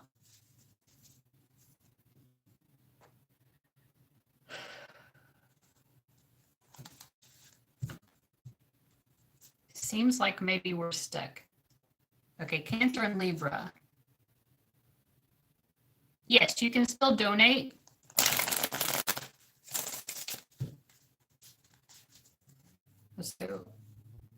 Okay, so let's see what's going on with each of these guys for Lina. And the Libra guy. Well, the Libra guy is much more than the Cancer guy. I'll say that first of all, because the Cancer guy, I focused on his own career stuff. You know, like that's just really where his focus is. So I'm not even picking up on a lot of energy from him towards you, the Cancer guy. With the Libra guy feels, I mean, he has very deep-rooted feelings, you know. I don't know that he's really expressed a lot of those because I feel like he doesn't really know how to express his feelings very well. So sometimes you might even feel like he's being mean to you or something like that. It's almost like, you know, when you're in elementary school and a boy has a crush on you, so he pulls your hair. That's kind of the feeling that I get from the Libra guy. Like, he doesn't really know how to show you his feelings very well. I definitely feel with Libra guy that there is a past life relationship here, past life energy. Yeah, so cold.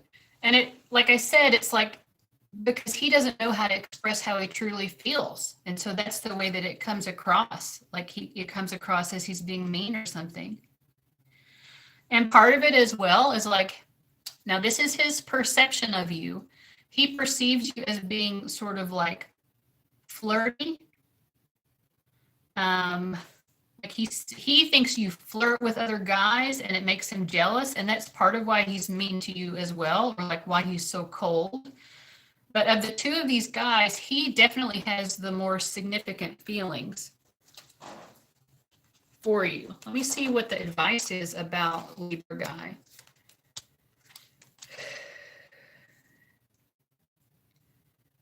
I feel like he has a very strong ego. He does really have a lot of respect for you. He really respects you, and also your guides are commending you on following your heart. Like, even though he's been cold, I think you still know intuitively that he does have these romantic feelings, and so I'm just confirming that that's correct. But I feel like his ego is really getting in the way. He's very controlling. I feel like possessive sort of as well, because he can't handle it. Like, if he sees you even talking to another guy, it's like it makes him mad. Thank you, Toki. Yeah. So I feel like the energy with the Libra is going to continue to be difficult because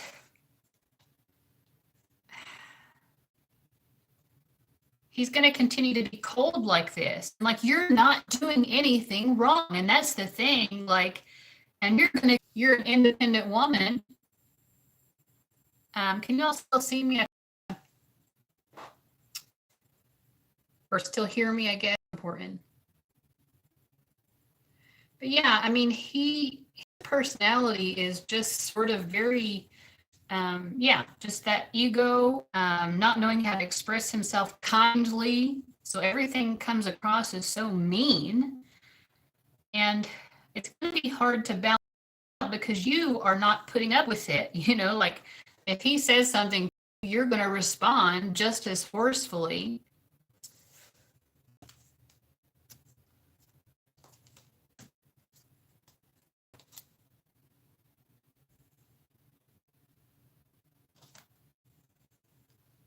So I don't know, like, they're not showing me the exact outcome here. I feel like, despite everything, there is a possibility for things to work out with the Libra guy, but it's going to be a difficult journey for sure. So I don't know what else to say about that, but he definitely has stronger feelings for you than the Cancer guy. Cancer guy is just really concerned with other stuff. All right.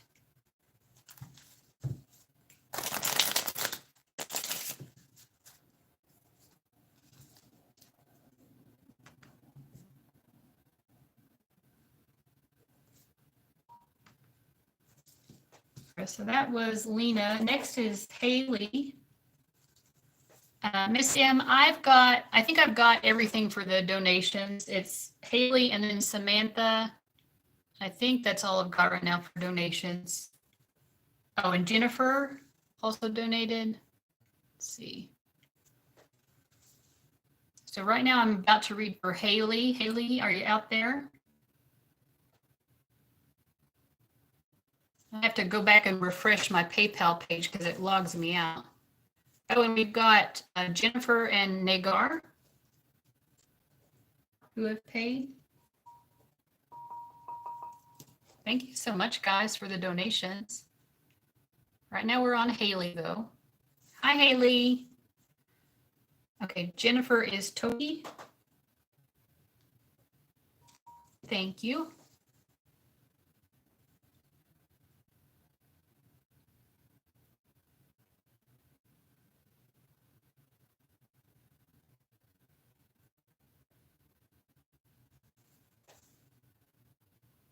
Okay, Jennifer, I'm getting confused with this, but so Jennifer is Nagar. I'm sort of confused now, guys. But anyway, Hayley, what was your question? Let me focus on that right for now. What did you want to ask, Hayley?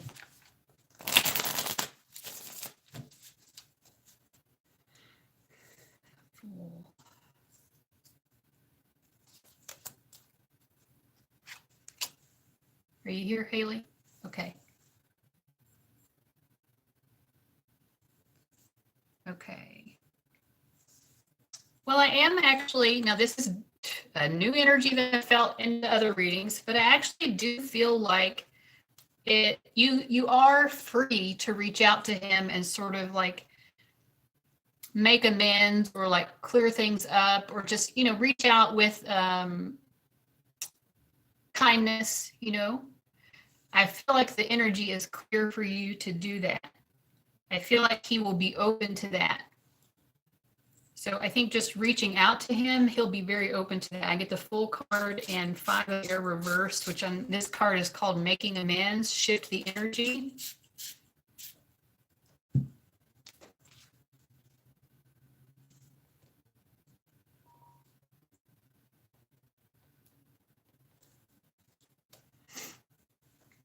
So yeah, I mean, that's what it is. Let me see what else. So I feel like just reaching out. If he had a recent loss in his life, maybe you could just say, hey, I was worried about you. I feel like if there's anything that now I'm not going to go, as they say, open to that. And I feel like,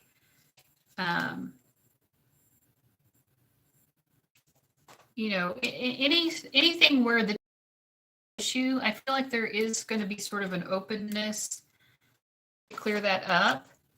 I think he just needs to know that you feel bad about the way things went down. So it doesn't even necessarily have to be about something, but just say, hey, I'm sorry about how things went down. So you don't have to take the personal blame for it either, but I'm sorry about how things went down. I'm sorry about your loss. I just wanted to reach out with you. And I think he'll be open to that. Now, is that going to lead to you all reconnecting in the way that you want? I don't necessarily think so, but I feel like it's going to at least open the door for communication. I think he's still going to continue to be very focused on his work. And I think that that's probably how that helps him as well to work through the loss and whatever he's going through with that.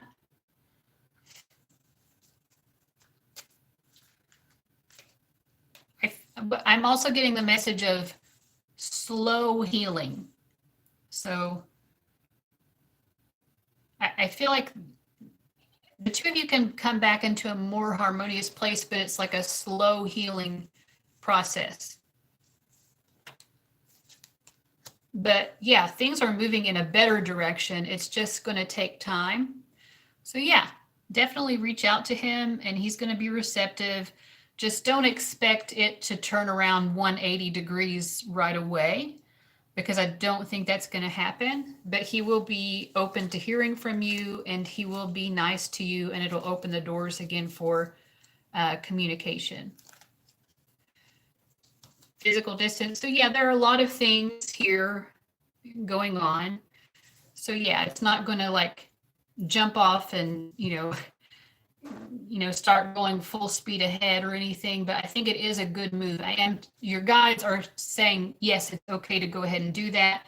That would be a positive thing. There would be a positive outcome from doing that. Okay, so that was Hayley. And we're going back to the free list. And then on the free list, we have Mitch. Mitch, are you still here? If Mitch is still here, it is Mitch's turn. And then after Mitch, it will be Samantha.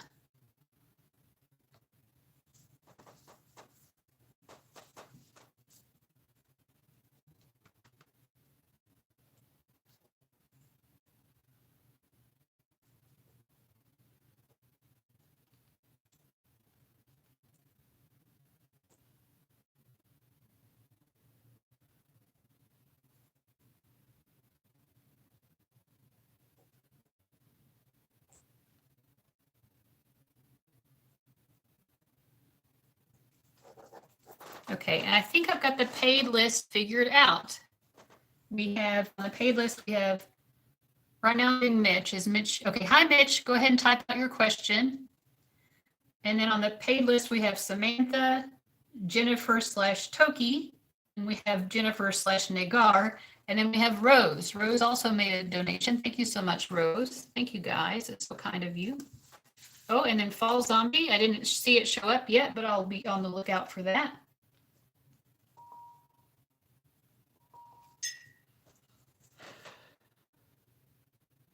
Oh, unless you are Rose. Fall Zombie, are you Rose? I did see that. All right, recent college graduate. Congratulations. Everybody congratulate Mitch. Am I currently on the right path by pursuing a career in engineering?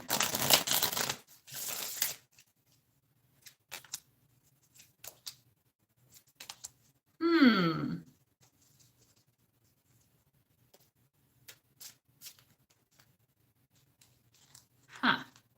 Okay.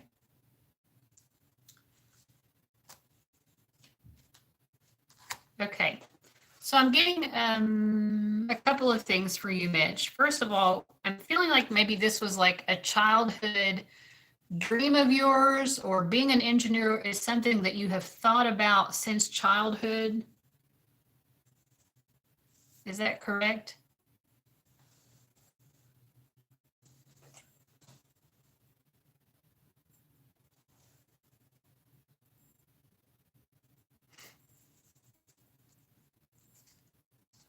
Because I feel like you made a plan for this a long time ago. If it wasn't in childhood that you decided to be, okay, more early college years. Okay.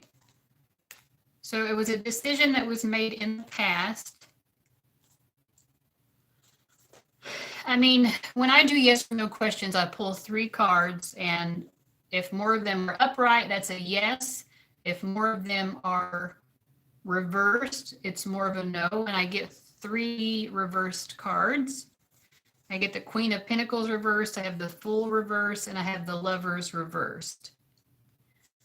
So I feel like they're saying, like, I don't want you to be impulsive about it and just jump right out of engineering and even give it a try. I kind of feel like the message is that ultimately there is something else. I feel like this being an engineer it was the right choice for you at some level, and it was a choice that you needed to make. And I think, like I said, they don't want you to be impulsive and just back away from it immediately. But I feel like ultimately, go ahead and be an engineer for now, but it is leading you towards something else. So it's like this is sort of like a stepping stone, but there is something else. Let me see.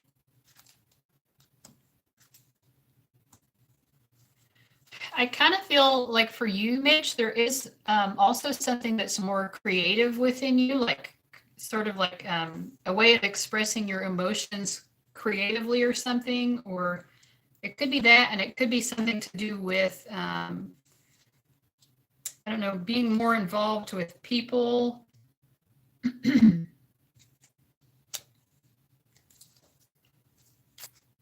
Yeah, you figured that was the case. Well, that's what it is. I mean, your intuition is correct. So that's good. Your intuition is guiding you. So I feel like you need to stay in touch with that.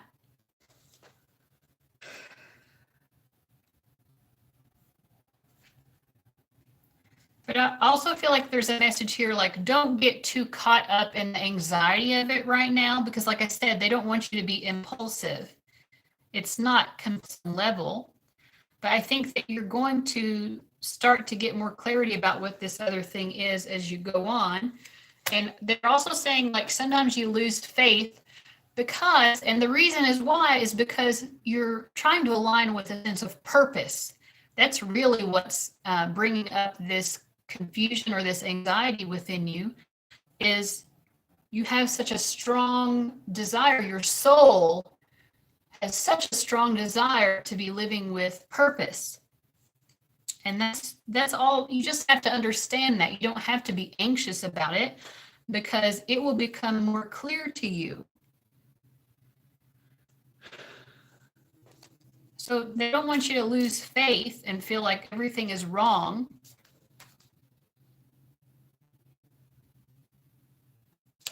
Yeah, I keep getting the message of not worrying. It must be something that's causing a lot of worry. And you need to view that more positively and say, the reason that this keeps coming into my mind is because it's my purpose trying to reach out to me and tap me on the shoulder. That's all that it is. And you can say, okay, life purpose, I know that I'm aligning with you. I know that I'm taking the correct stepping stones to get there. So I can rest assured that I am on the correct path to being more in alignment with it is meant to be at the current moment. I won't judge the current moment. I won't have anxiety about the current moment because the current moment is necessary for me to come into that greater alignment. Exactly. And that's the thing. Like sometimes we go through things and there are certain skills or experiences that teaches us that when we later come into more alignment with our purpose, we'll need those skills and talents that we built elsewhere. You know, for example, I used to do a lot of social justice activism, and it ultimately wasn't my life purpose, although I feel a lot of respect for people who do that.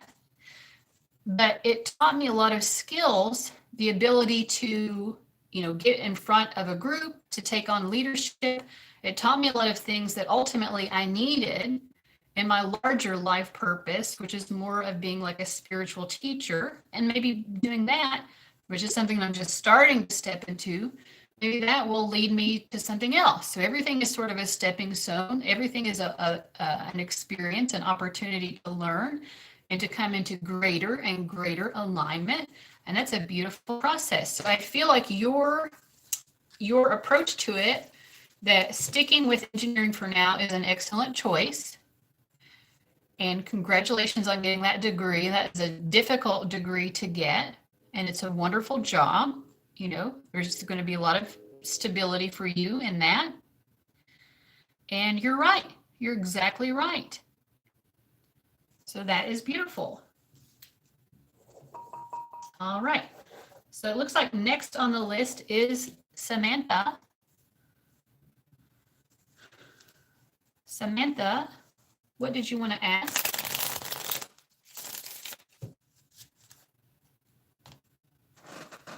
Will Taylor and I work it out, or is our relationship really over? Is this just a phase with us? He broke up today out of the blue and said it's really over. I feel like he's the one. Let's see what's going on with this Taylor guy. Gosh. Okay, is it really over? Let me see.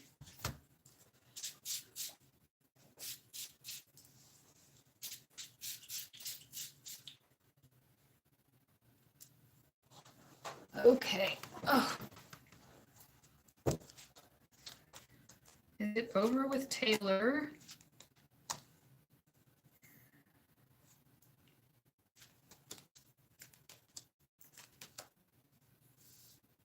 I don't think that it is over with him.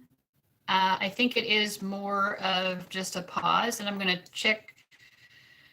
Well, I think that part of what's going on with Taylor, it's almost like he feels jealous of your friendships, your female friendships.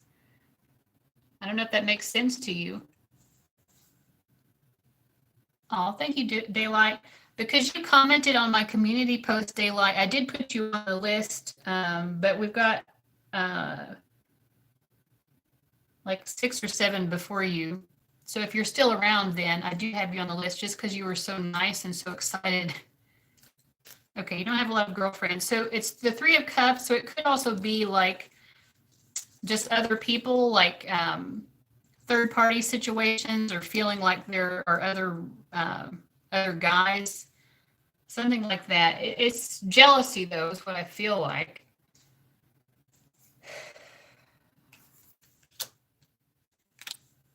I don't know. But no, I don't think he's really moved on. I feel like that he's keeping something in. Like there's definitely something that he doesn't know how to talk to you about, and he's being very stoic.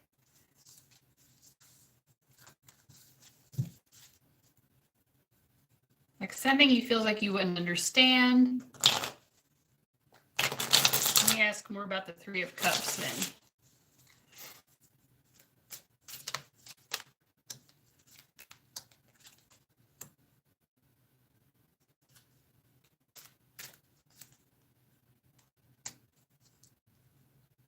Okay.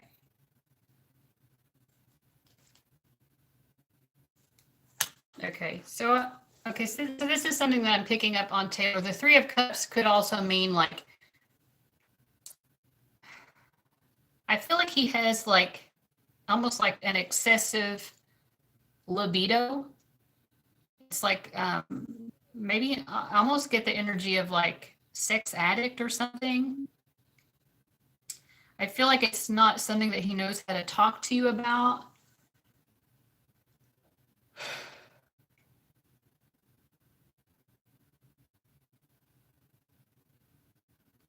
So it's like he wants to be that romantic, kind of poetic guy for you, but like he has this aspect of himself that I feel like he's ashamed of. Like his sexuality, his libido is so strong. Like I feel like there's like sex addiction with him. And he doesn't know how to talk about it. It's like he wants to be more of that like knight in shining armor, that, you know, guy with integrity. But he has like these, you know, like just these very strong sexual urges, excessive. And he doesn't know how to stop being like that. But he also doesn't know how to talk to you about it.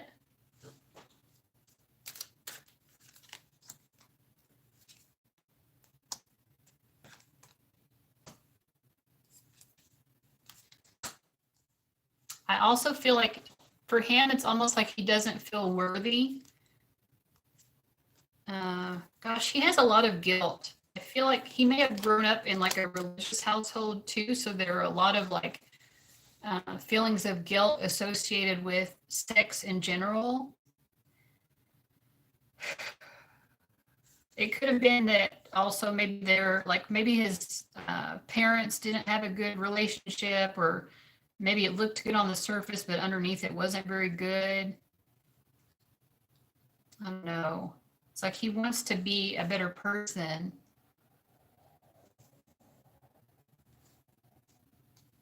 Yeah, I don't know what else to say here. Let me see, because I don't think it is over completely, but let me see how is it going to resolve then?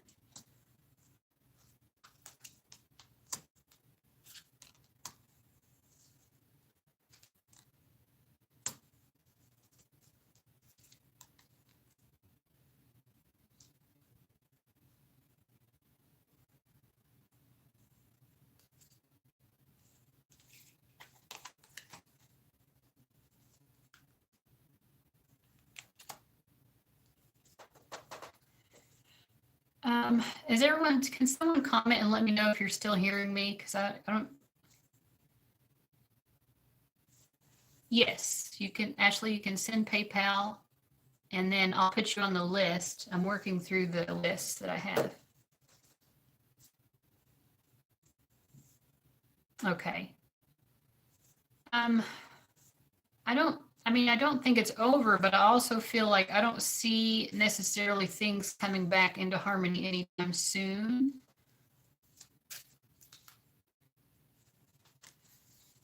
And I feel like your guides want you to try to be maybe open to dating someone else rather than just waiting around, because that isn't what's going to help it. You know, clinging to the situation is it's an unhealthy attachment, and that ultimately isn't going to help it. So I do feel like there is a possibility in the future, but right now you really just have to let go of him in this particular moment, and just be more like more in the energy of knowing what you're worth, because I feel like you already know that his behavior, it's like, I think sometimes you see his potential and you mistake his potential for his current reality. But the current reality for him is that he has a lot of stuff he needs to work through. And, to his benefit, he doesn't want to put that burden on you. In fact, he's afraid of even telling you about it. But you kind of have to have enough of a sense of self-worth to really focus on yourself. I get the Queen of Pentacles, the Star, and the Empress. So if you know anything about tarot, like you really need to, like you have such a beautiful, strong, divine feminine presence, and you need to open up currently to the idea of being involved with someone romantically who really shows you how much they recognize that. Okay. Well, this is like, do you know what I mean when I say like divine feminine energy? Just embracing like your inner goddess, like you are beautiful and attractive, you know? And okay, well, your inner goddess, I don't know how else to say it, but like knowing your worth as a woman, you know, and right now this situation isn't giving you what you're worth. I do feel like down the road, the two of you might be in more of an energy to reunite. But I feel like it's not really in your best interest to worry too much about that right now. You just kind of need to focus on you and allow other guys to come forward and to treat you as this beautiful goddess that you are. And be willing to receive that and know that you're worth that. Because there are going to be other guys who aren't carrying around this baggage and this inner turmoil, and it's not his fault that he has that going on.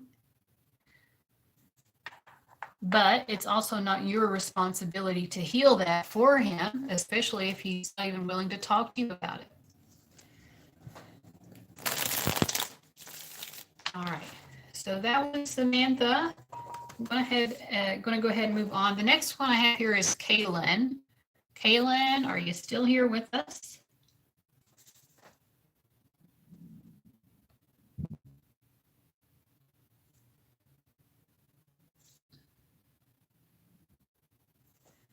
Okay, Kailyn says, I'm in fresh separation with who I believe to be a divine connection. You can call him Devante. Are we meant to be in a romantic connection? If so, what's blocking us? I know we have growing to do, but he's the only guy I see myself building a future with.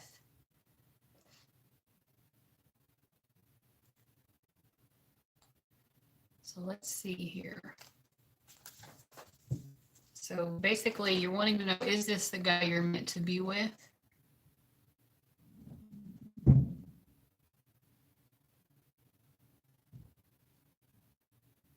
let me see.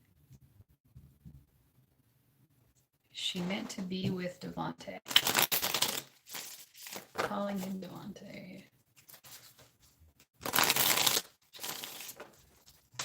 She meant to be with him.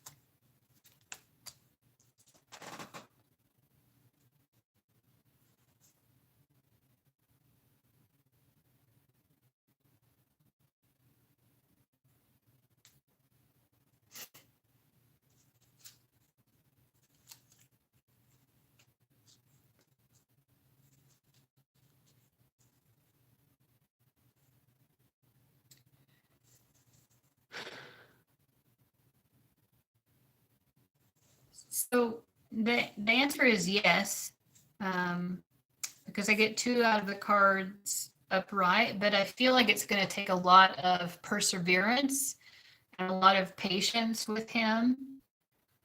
Because I get 7 of Cups and Ace of Earth upright, and then we have 7 of Fire reversed. 7 cards are about spiritual lessons. So this is definitely a connection that is, thank you, LA. So this is definitely a connection that's going to require you to learn a lot of spiritual lessons. And it seems to me, based on what you've already said, that you recognize that and you're accepting that. So that's good. Your acceptance of that is going to help you a lot. There is a very strong, secure, significant potential with the Ace of Pentacles. But, you know, It's also a lot of emotional stuff to work through. I feel like maybe it could be jealousy and possessiveness on either his part or your part is one of the things that has to be worked through. I kind of feel like it's a little bit slowed down right now, partly because he has these kind of jealous and possessive feelings. He is a very emotional person. He might repress that, so you might not necessarily see it, but he is. He sees you sometimes as being a little bit closed off, or like you have your boundaries up, and that makes him feel like you're a little bit cold. So yeah, I mean, I do feel like you are meant to be with him, but it's just going to take time. It's going to take time, and like you said, you both have your areas where you need to grow.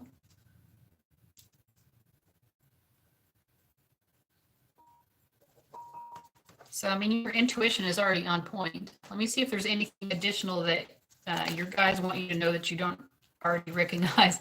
It's like pulling teeth with him. Yeah, he's very sensitive. He's very sensitive.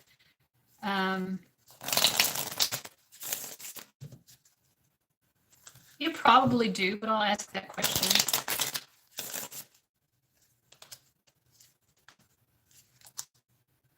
Yes, you do have a mutual guide.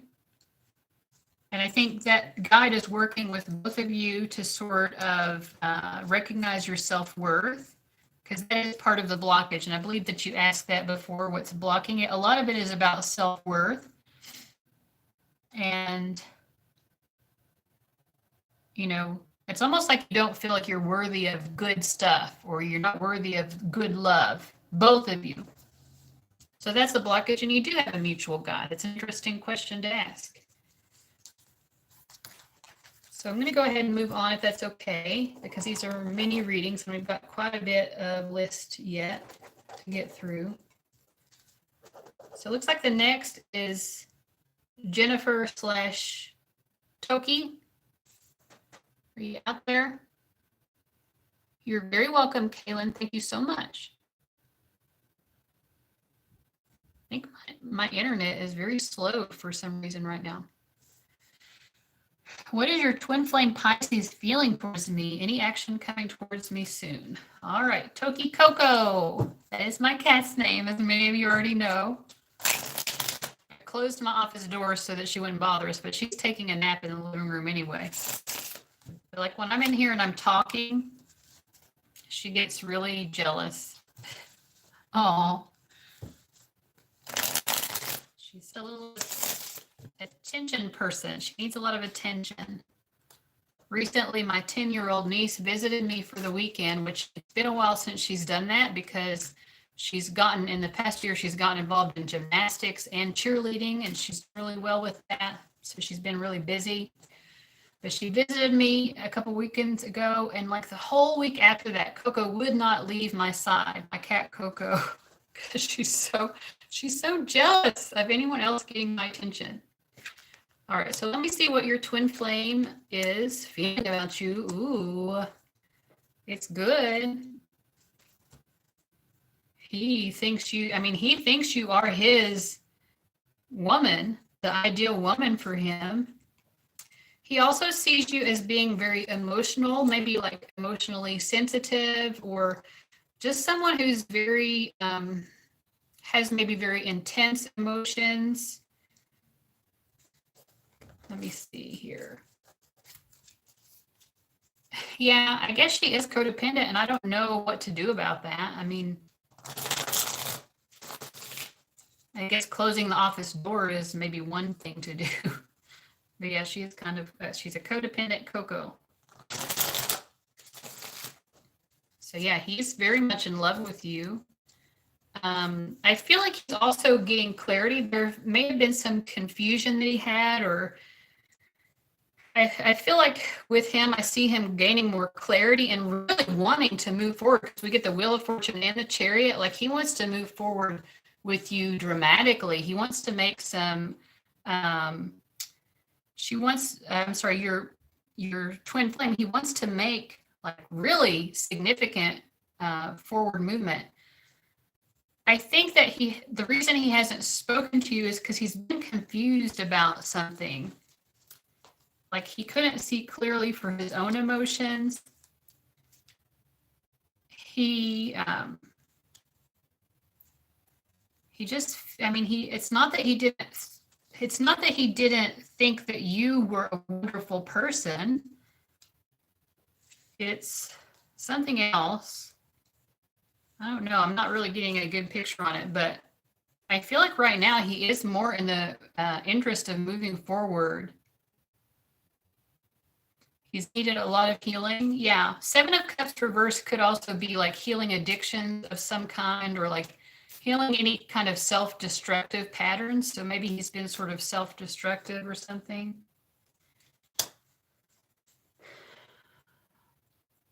But yeah, I mean, he knows that you are his wish fulfillment.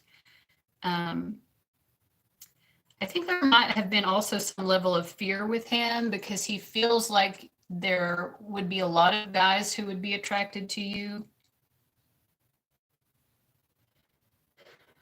But yeah, I mean, I do feel like he wants to move forward. Let me see more about that. What is his, can she expect?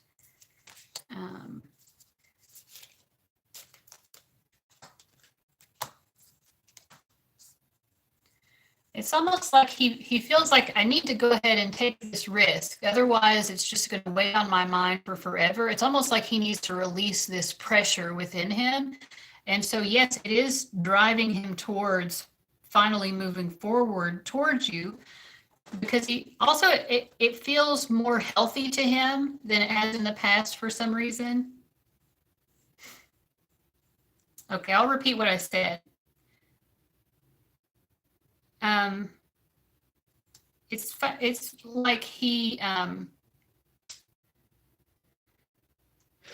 feels this pressure within him that needs to be released, and it's like, if I don't reach out to her, this pressure is just going to build and build, and I'm going to drive myself nuts. Like he also feels like the energy between the two of you is healthier. Like I feel like it's sort of like both of you have sort of raised your vibrations in a way, to the point where he feels like he can come towards you now, and that maybe it's more of like the right timing to do so.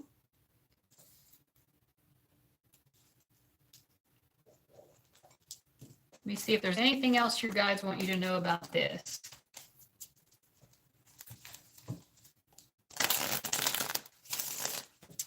Daylight Divine, the spray that I use it's Clary Sage Essential Oil just mixed with water. So it's just like burning sage, except it smells better. It also lasts a lot longer. A little bottle of essential oil in water. You just need a few drops. Yeah, you do. And he can pick up on that you're more higher vibrational. Like he definitely picks up on that energy. Like your energy has changed. In his eyes, it's changed very rapidly and dramatically. And I think that his has too. And so he's trying to, it's sort of like carpe diem. He wants to seize the moment. I'm just going to see if there's any final message for you, Toki, about this guy.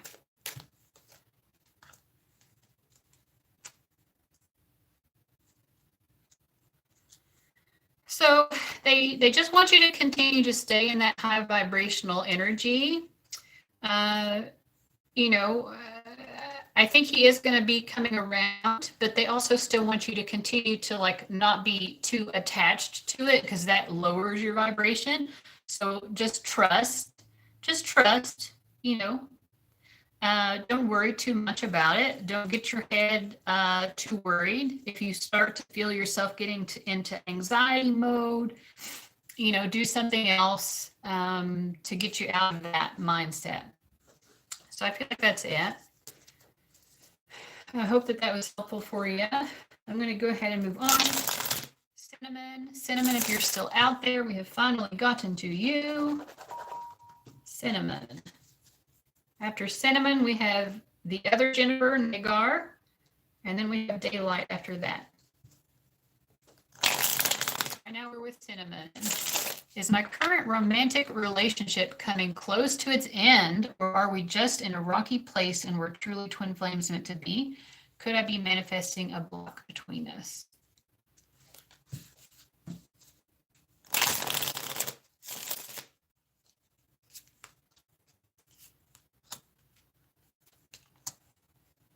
So I do think that it is coming more to its end. I feel like I'm getting like, it's almost like the relationship at this point has become a habit at some point, and so it is hard to let go of. We have the High Priestess reversed, so I feel like your intuition is telling you, which is part of why you're asking this question, your intuition is telling you that it is coming to an end.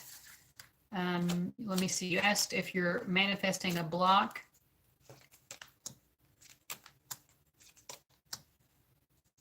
I don't think it's not exactly that you're manifesting a block. It's more like you're manifesting something better for yourself. It's your spiritual alignment is becoming stronger, and because of that, you're not clinging to this anymore. It's sort of like you're accepting the inevitable. And maybe you're not consciously aware of this, but your soul is recognizing that there's something better for you. No, I mean, I'll just answer this in general. If it doesn't work out with a twin flame, that doesn't mean that you're not a twin flame.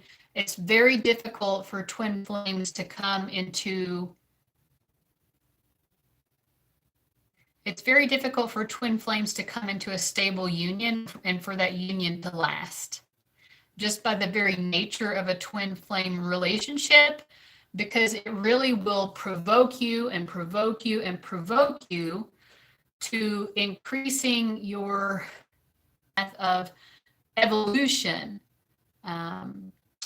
continuing to raise up to the next level and the next level.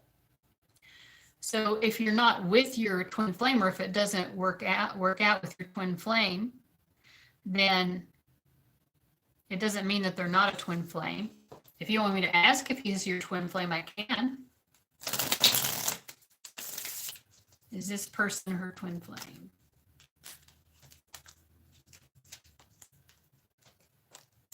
Yes. He is your twin flame. I think that you all have a lot of personality clashes, and that's part of your twin flame journey, is to be able to give each other the benefit of the doubt a little bit. And yeah. So yes, it's your twin flame, but like I said, it's very rare. You have to be really evolved to come into union with your twin flame and to be able to maintain that union, because you're both always trigger each other's deepest wounds, and that's difficult.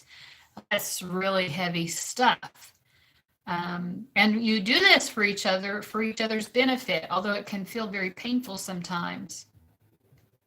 It helps to sort of ratchet you up into more and more of who you are meant to be.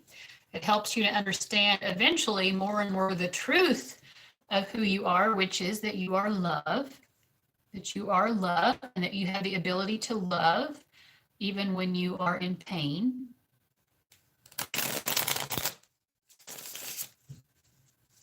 Right. And yeah, and your intuition is already telling you that you don't want to devolve, right? You're not interested in devolving. So it's good that you have this awareness. Is that going to make it, does that mean that there's not going to be any pain involved? No, it's going to hurt.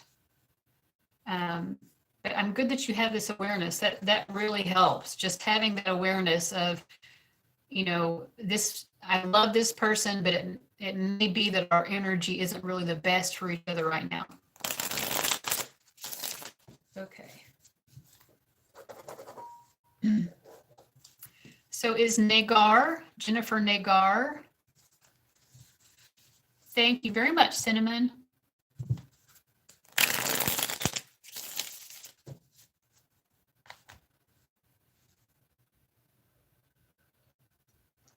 All right.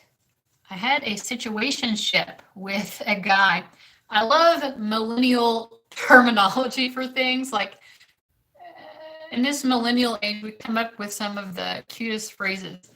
Situationship. I had a situationship with a guy. We got closer. My question is about his true feelings and if he is going to marry her or the future of our connection. Ooh, okay.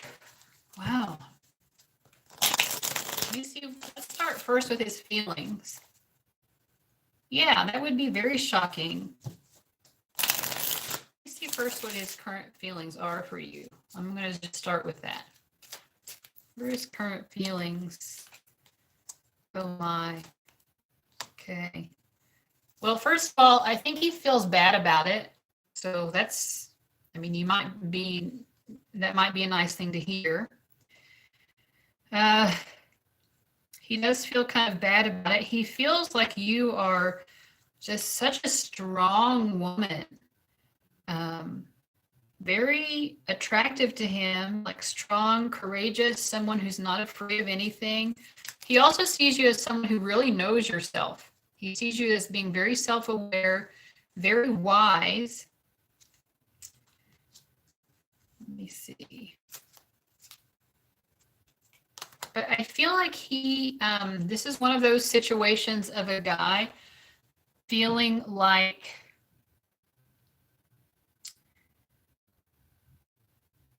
this is a situation of a guy feeling like he needs to go out and do more or be more in order to match your own energy, because he feels like you're just so wise, like you are just so, you've got everything pulled together. He feels bad, like he didn't want to hurt you. It's more like he needs to go out in the world and find himself, sort of, because he feels like he's not worthy of you.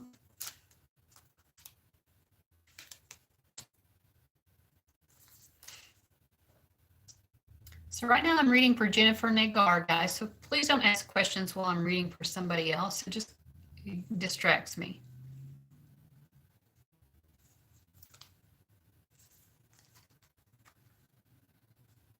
Yeah, I mean, he just sees you as being so so above him, really. But the good thing is that it really inspires him. It does inspire him to be a better person. All right, so let me ask about what he's feeling for the current woman. So we'll ask about that. What's he feeling for the woman that he wants? You know, for you, he got, for his feelings for you, I had the strength upright. For his feelings for her, we have strength reversed. So he sees her as being more vulnerable, maybe less confident or something in a way, less of a, and we have the Hermit reversed. It's like the two cards that we had for you upright. For her, those cards are reversed, and that's the Hermit and the Strength card. So it's like he does feel attracted to you in a similar way that he felt attracted to her, but like he doesn't feel beneath her in the same way that he does with you. So he feels like this new woman allows him to get over you because she does kind of remind him of you in a way.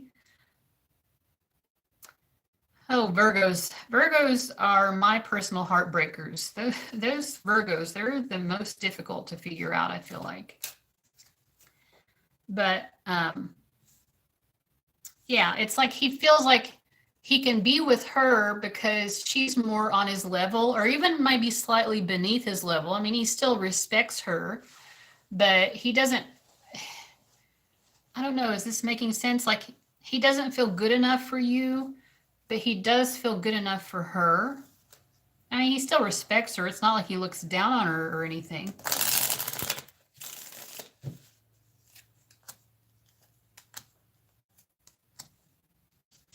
I don't think that he's going to get married to her, though. I do feel like it's going to be a long-lasting relationship, but I don't think that they're going to get married.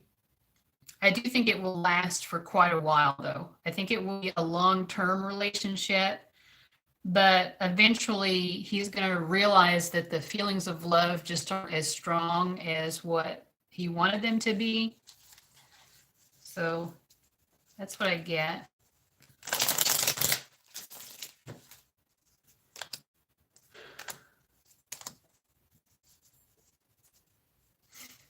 I also feel like even with you and him, like I don't see, I mean, who knows? You know, take tarot with a grain of salt.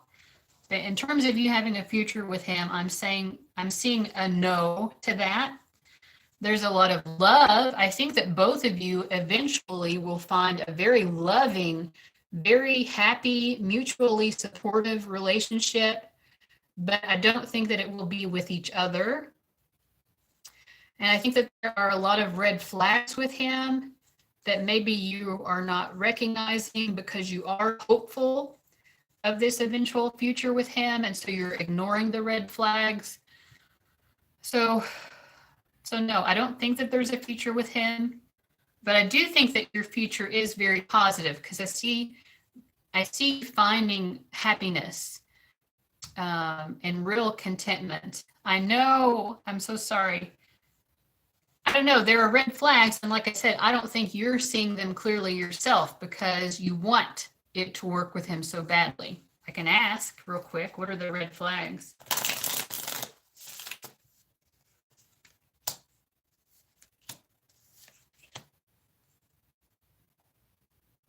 Well, I think for one thing, this is a guy with some real self-esteem issues, and he might try to cover that up by appearing overly confident or something, but he's never going to feel good enough. He's always going to be sort of distant because he's always looking for himself. And I also just feel like the two of you are never going to really figure out how to cooperate with each other.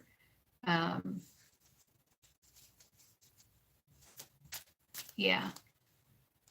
So that's it. I mean, it's not going to work because he has, yes, and that's one of the red flags.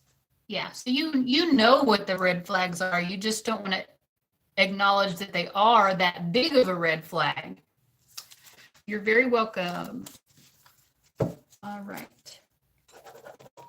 Next, we have Daylight Divine. Daylight, if you're still here, what question would you like to ask? Oh.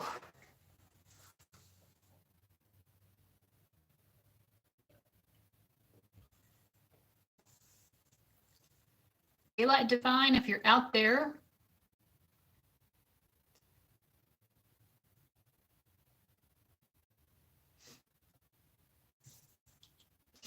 All right, thank you. What would you like to ask? I'm surprised my energy is still where it's at right now. Thank you so much. You're very welcome.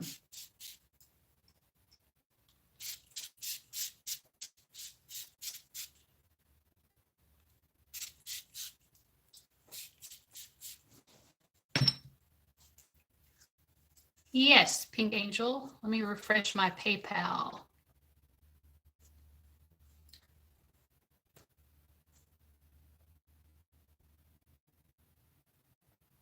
I don't know why, but my internet's real slow tonight. I don't know, probably I've got, I don't know, till maybe for another half hour. It's under Sarah.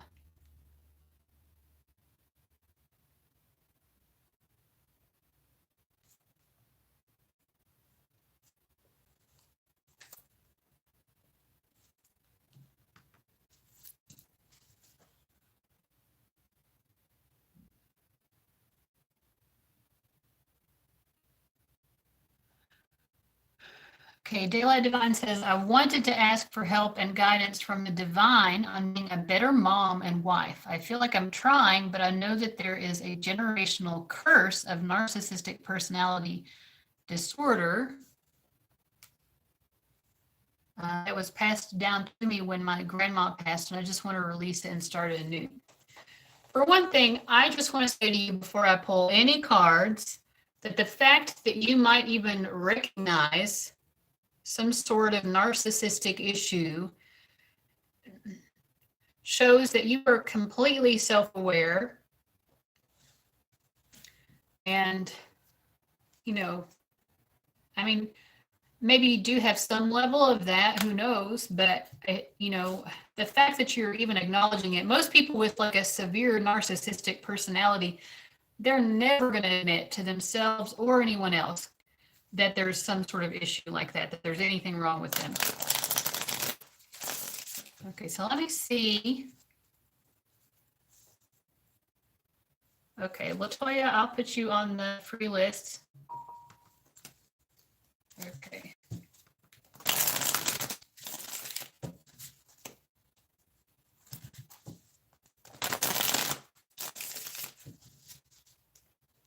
I'm going to take 3 more people for free readings. If you've been here since 7 or close to 7, if you've been waiting a long time,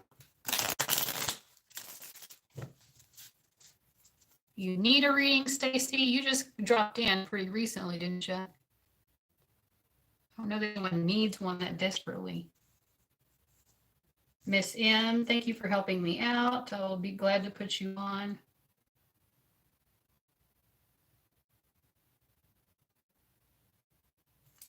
Yeah, the fact that you're interested in breaking some sort of ancestral family pattern like that just shows to me that you probably aren't really a narcissist. I mean, we can all have narcissistic tendencies.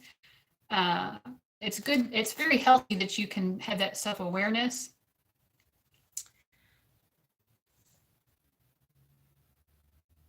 You've been waiting. What time did you get here, Stacey?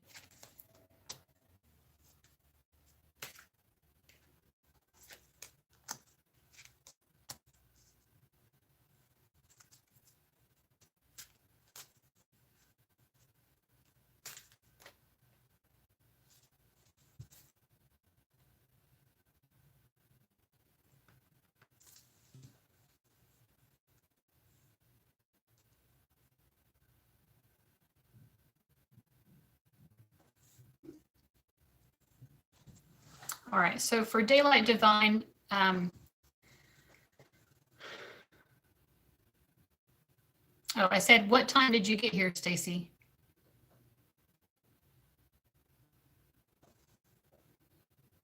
I'm just trying to wind this down. I like to be helpful, but I just can't read for everybody. Since 7:30, okay. So we'll put Miss M, Benita, and Stacey. And, you know, I'm going to be going on hiatus for 2 months, but eventually we'll do this again. So if you haven't had the chance to get a reading. All right, let me focus on Daylight Divine right now. I feel like your guides are telling you that you need to release a lot of these fears and anxieties. For one thing, even this idea that somehow you're blocking something is a fear. If you donate, yes, you can still get one. So that's where they feel like you can actually have the most benefit, Daylight, is if you kind of release these fears and anxieties.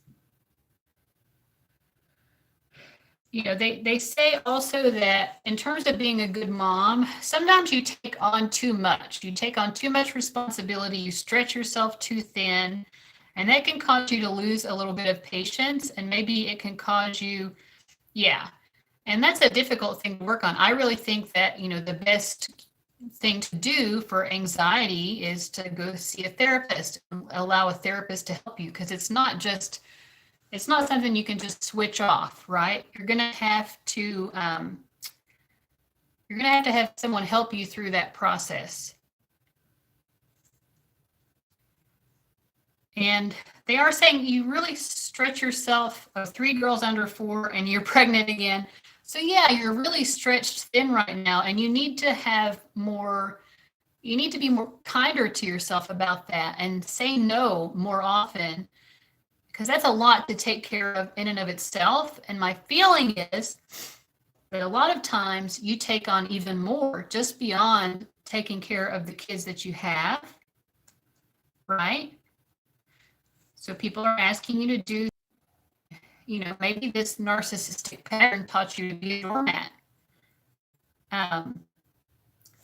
So I think that sometimes because you get stressed out because you've got too much going on, sometimes you do lose patience a little bit. And so you're a mother. You really are going to be such an influence to your children as well, and showing them that they have free choices and be anything that they want to be. And those are your strengths. And then if you can start to say no to things that you don't really have the time and energy for, then you'll also sort of like be more connected with that sense of patience. You're not going to get irritable in the way that maybe you have been. Let me see what else I get here. Yeah.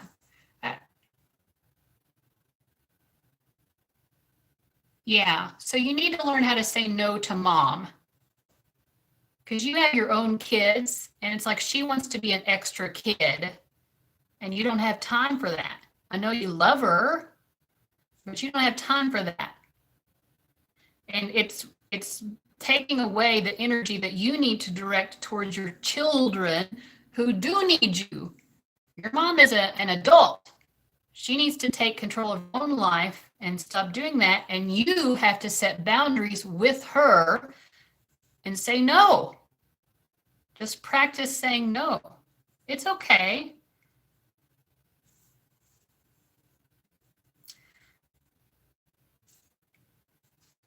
It's okay.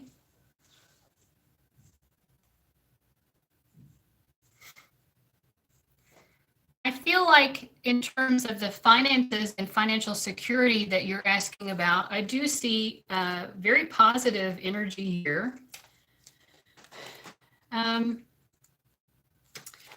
this is something that my guides recently made me aware of, because I suck at saving money, and I've always been someone who financially just gets by,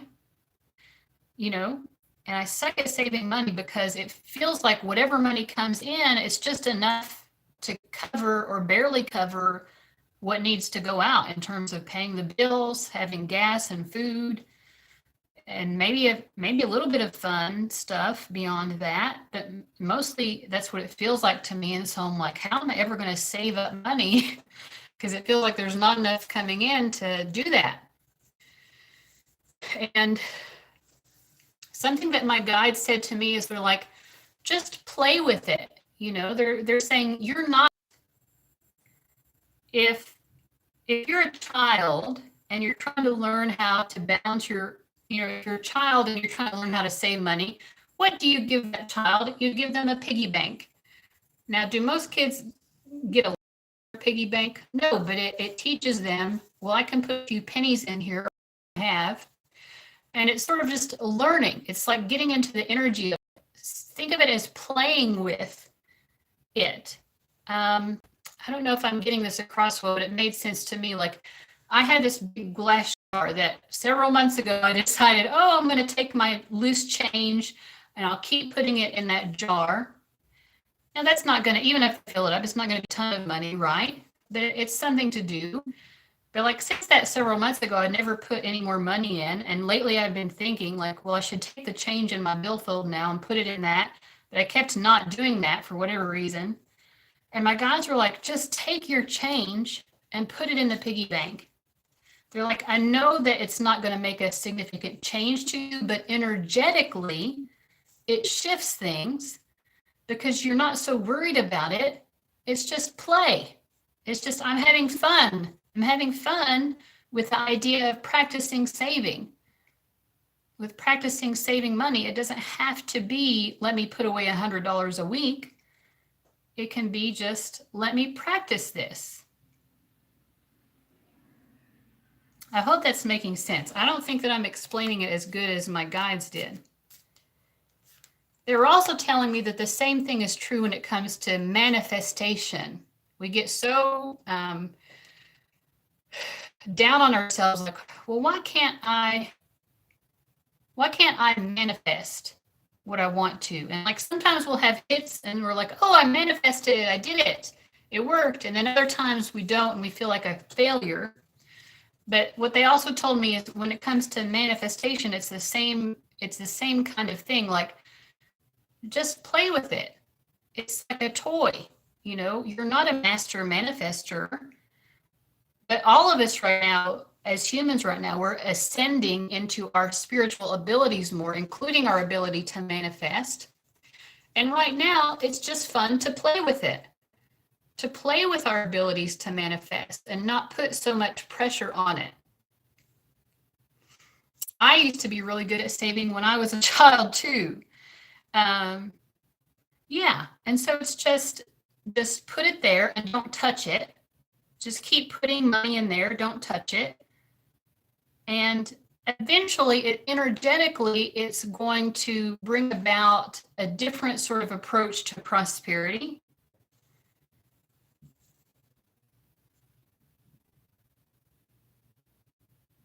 Yeah, thank you, Emily. That's good too. Paying yourself first. Yeah.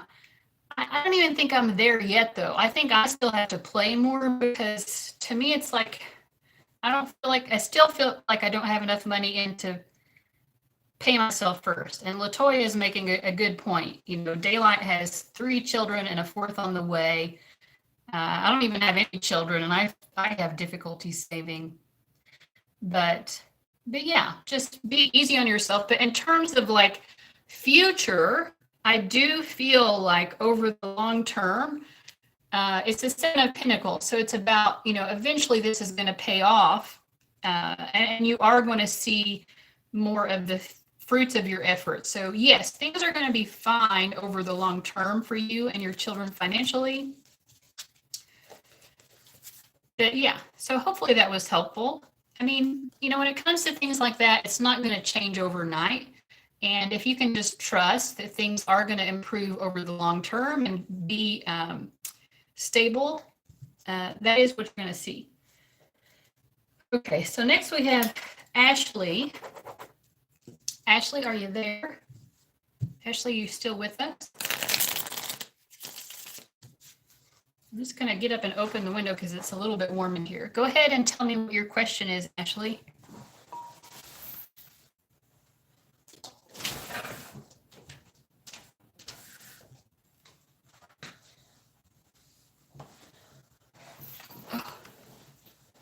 Thank you so much. Thank you so much, Daylight.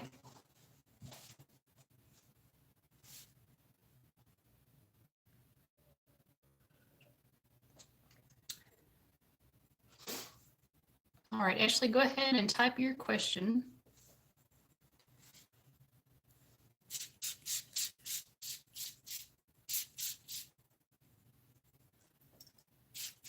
I am getting tired, so I'm not taking any more names because, I mean, if you make a donation, I'll go ahead and take you, but otherwise,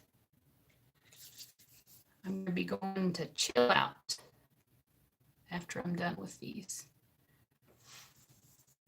Oh, you are so drained. I'm just tired of love and meeting these karmic partners. Is there anyone new coming in that I can have a healthy connection with?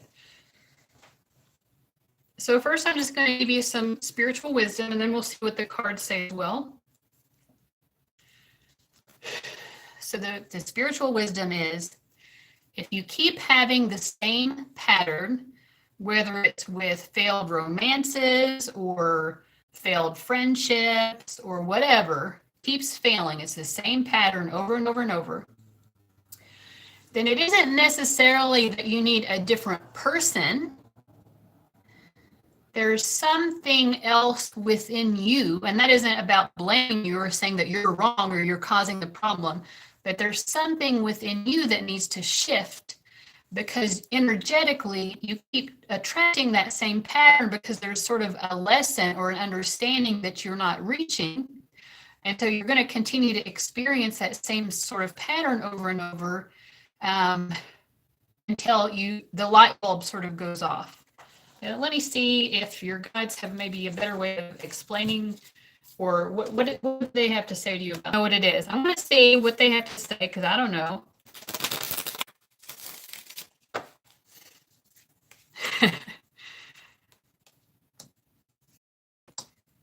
Okay. So they are saying self-worth. So that's what is keeping you in this pattern. It's a worth and recognizing what you deserve. So I feel like you're accepting over and over less than what you're worth. But in terms of like, the future, I get the Three of Wands and the Temperance cards. So I actually feel like you do have someone coming in that's going to be probably the person that you marry, and it is going to be much happier. But I feel like the blockage in the meantime is about self-worth. Actually, was it a relationship or was it like a crush? The last one?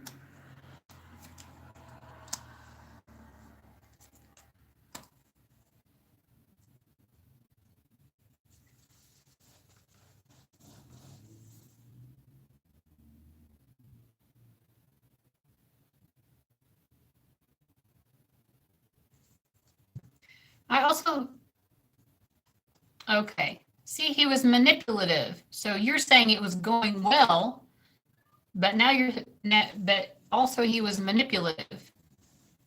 So you're accepting less than what you're worth. That's a big part of it. And that's because you are growing into a greater awareness of your self-worth. And I do feel like, I think that you are getting into a different cycle. I think also a part of it is, I didn't mean to make you sad. I think that you are maybe coming to a place where you can start being more optimistic that there is something better, like you don't have to keep repeating this cycle. I'm trying to understand the message. I do feel like there's definitely something out there for you. I feel like you're in a moment of awakening, really. I feel like the light bulbs are coming off, or the light bulbs are going off above your head. And I think that you are starting to recognize more of the type of person that would really be right for you. It's someone that you could really have a sense of teamwork with. Someone who, someone who shares in the work of the relationship more.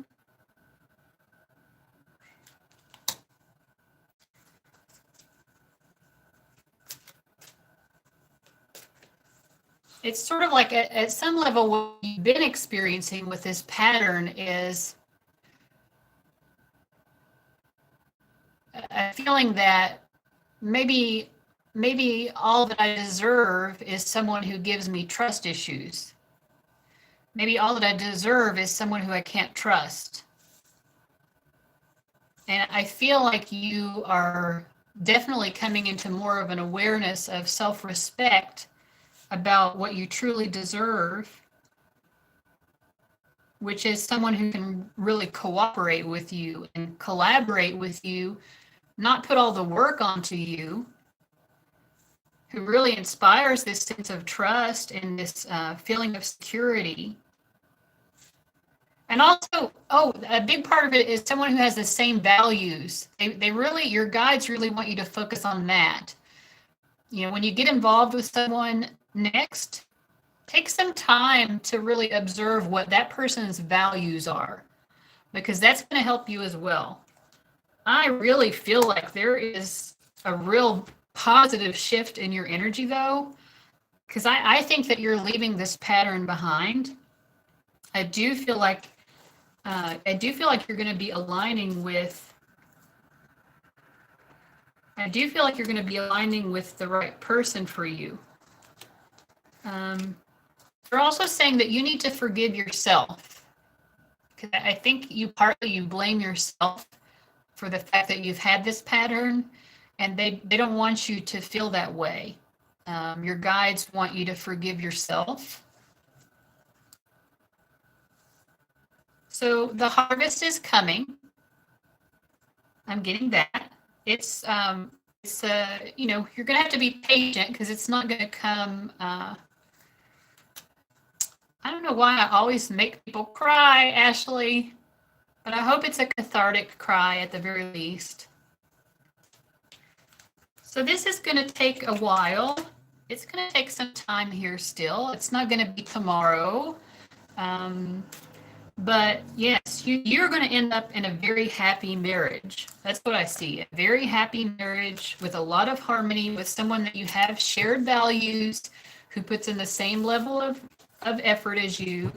And it will be because you start to notice and observe what someone's values are, so that you know that you're on the same wavelength. And you start to not waste your time and energy on someone who's not going to be trustworthy. And I feel like the more you are doing that, the more you're going to bring this happy, really beautiful marriage. I think also I'm seeing that it's going to be a really nice wedding ceremony. That's not the most important thing, but I am getting that vision that the wedding ceremony itself is going to be really sweet. I mean, it'll be beautiful too, but it's more like, you know, you're saying that you're crying right now. Like, I feel like your wedding is going to be one of those weddings where people cry tears of joy because it's so touching. Let me see what they say. And yours is going to be really sweet because it's going to be a true love. And people are going to know that. It's going to be tears of joy. I'll ask real quick about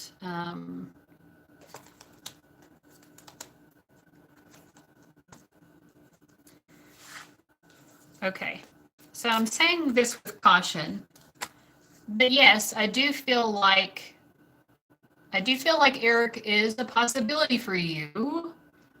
I also want to say that with caution. I mean, I think there's a good energy there. But I also feel like you need to still, all of the other stuff that I said before about working on self-worth and all of that. I mean, even if Eric's the right person, again, what did I say before? It's not necessarily about the person. It's also about this internal stuff, about the self-worth and all of that good stuff. So yeah, I feel like there's a good connection with Eric at the soul level and all of that. But, you know, do the values and self-worth. That's good. I think you're getting the message. All right. So that was Ashley.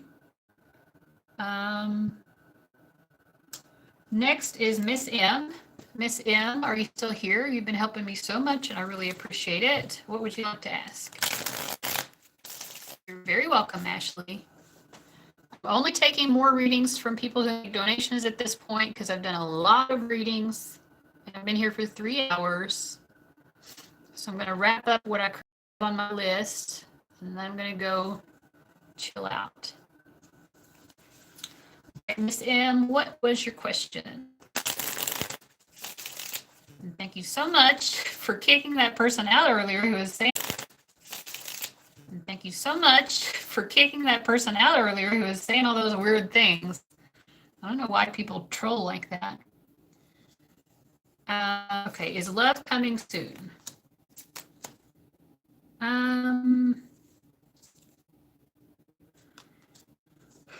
So I'm getting a no. I do feel like that for you is still sort of in suspension. So there's still, it's sort of like still there's divine timing at work here. I feel like when it does come though, it is going to be a divine love.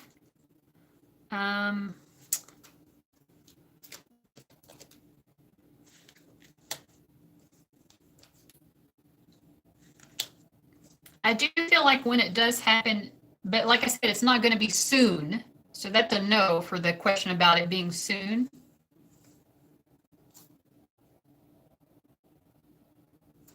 Oh, Latoya, I thought I already read for you. Okay. Sorry, I made a mistake. Yeah, I'm not gonna, I won't forget you. I just got myself confused there. Okay, but back to Miss M.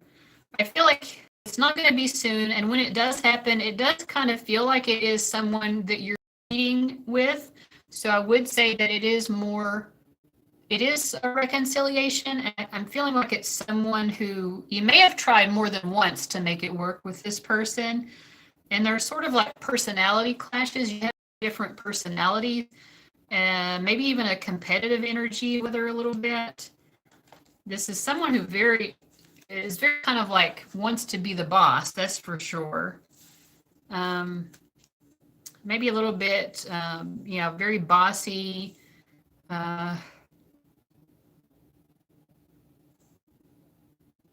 So I do think that person's going to come back at some point, but I don't think it's soon. I don't know. It's someone who's kind of bossy. Like I would think maybe a little bit arrogant even. And your personalities are just very different. And that makes it hard for you. I feel like you're going to have a child with this person, but it's not going to be anytime soon. And I keep repeating that because I don't want you to be in that energy of just waiting around, because I don't think that's going to be good for you.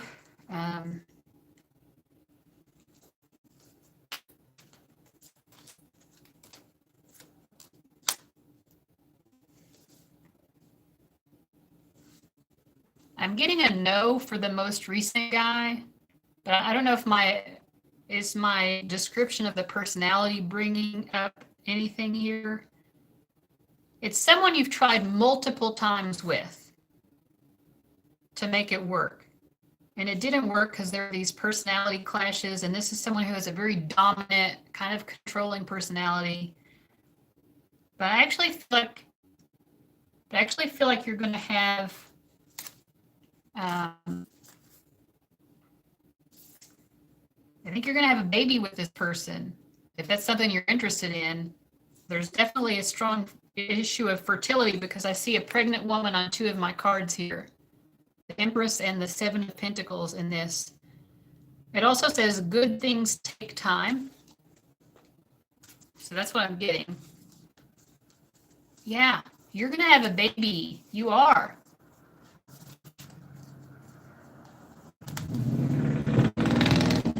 It's not the most recent guy that you're asking about. I'm getting a no for that. Oh, yeah, it will work out, but it hasn't worked out in the past. Yes, when you have the baby, it will be working out at that point. You'll have figured it out.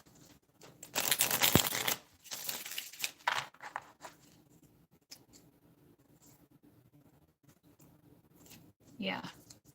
So that's what I'm getting. I'm going to read for Sarah. Sarah made a donation, and then I've got Latoya, Benita, and Stacey.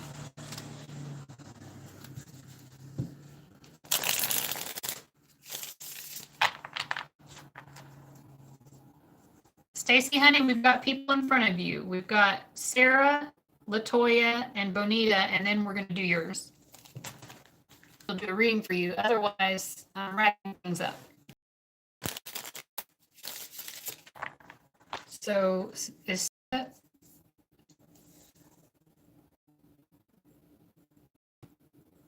Sarah H. I think your name was different in YouTube. Sarah, who made a donation. Let me know if you're still here and what you wanted to ask.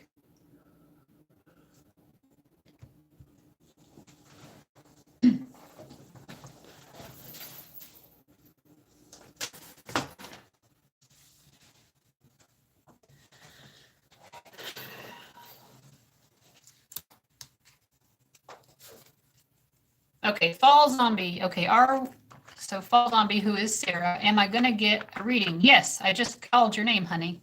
What's your question?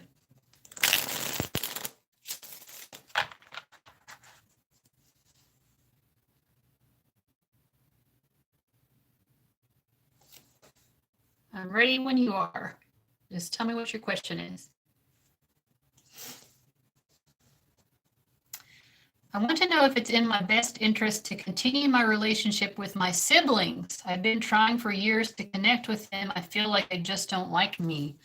That's an interesting question. Sibling relationships are so difficult sometimes. So let me see what's going on with that.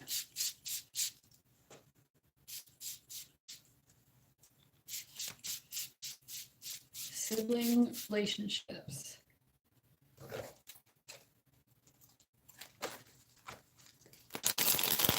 Yes, if you want to donate $11.11 to my PayPal, then I can still read for you. But I'm trying to wrap it up other than that with the free readings I'm not taking anymore. Other than the ones that are already on the list, which is Latoya, Benita, and Stacey.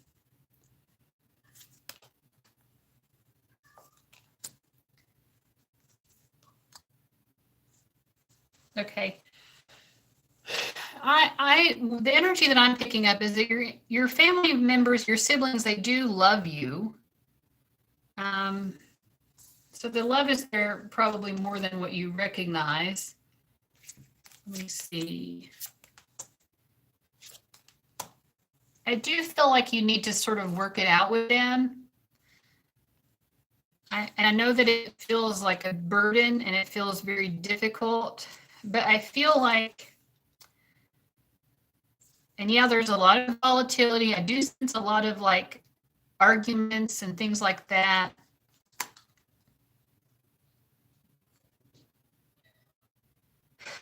So I get the 10 of Wands, so I can definitely understand why you would want to move away from them or give up on these relationships with your siblings, because it feels like a burden. Like I can almost kind of feel the weight of it on my own shoulders right now. But I do feel like you are going to be successful in sort of breaking this cycle with them and healing this. I do feel like things are going to get better with them. Let me see more about what do they suggest for you.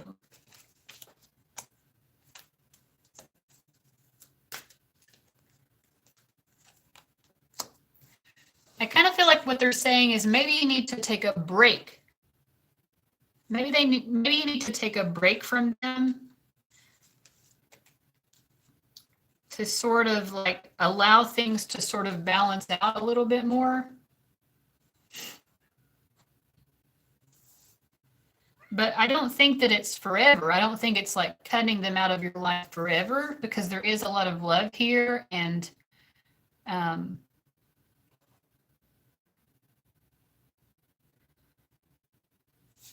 me see what else I get.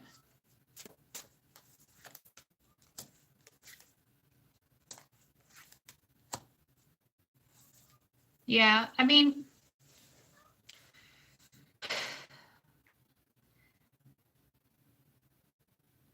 I do feel like it's time to take a break, because right now, like you guys aren't ever going to,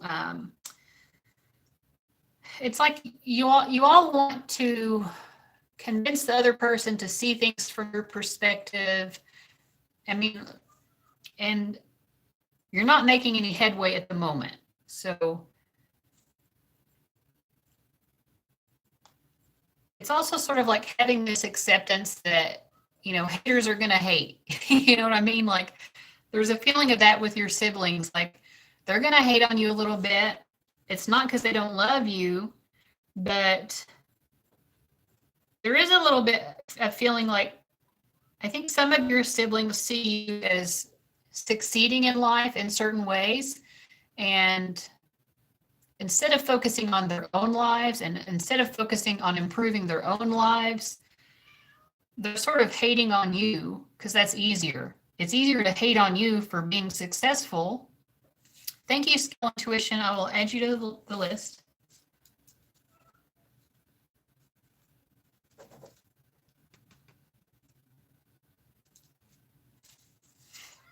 Yeah, so they need to focus on improving their own lives, but instead it's like they want to tear you down. That's what I get. So I think that right now,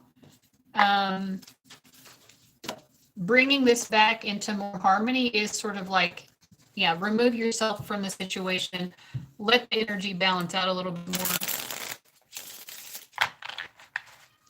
It's good that you're recognizing that they do love you. I think that that's important just for you to recognize that. They don't understand you because you're so much more successful than them, is what I'm getting.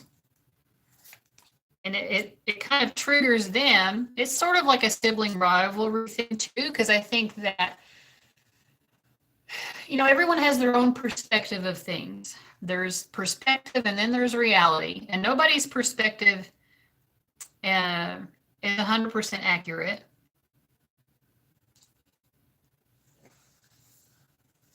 If you want to move out, let me see, is moving out a good choice? Yeah, your guides are saying that moving out actually really is the best choice though. I'm getting the Ace of Cups, the Chariot, and the Justice upright. It's like a strong yes that you should move out. And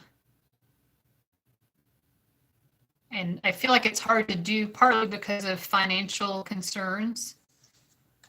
But yeah, I mean, you are being advised to, there's a lot of, I think, sort of like unhealthy attachments here too, like some codependency between you and your siblings. You know, someone here is giving a lot and doing a lot for someone else and not feeling like they're getting the same in return. Yeah, so I think these are positive changes.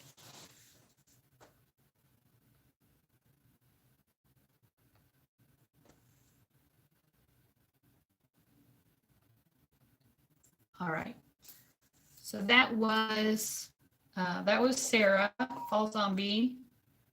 And then Latoya, what was your question? We've got Latoya. And then we'll get the scale intuition after Latoya. Is your name Sierra, scale intuition?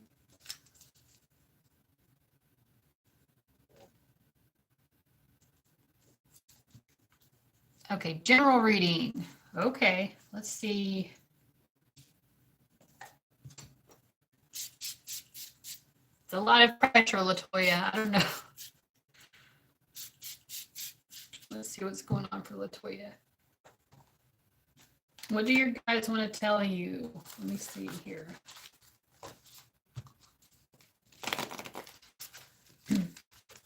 Okay, the initial energy I'm getting up, Latoya, is that there's some sort of conflict in your workplace because I get the Emperor and the Five of Wands.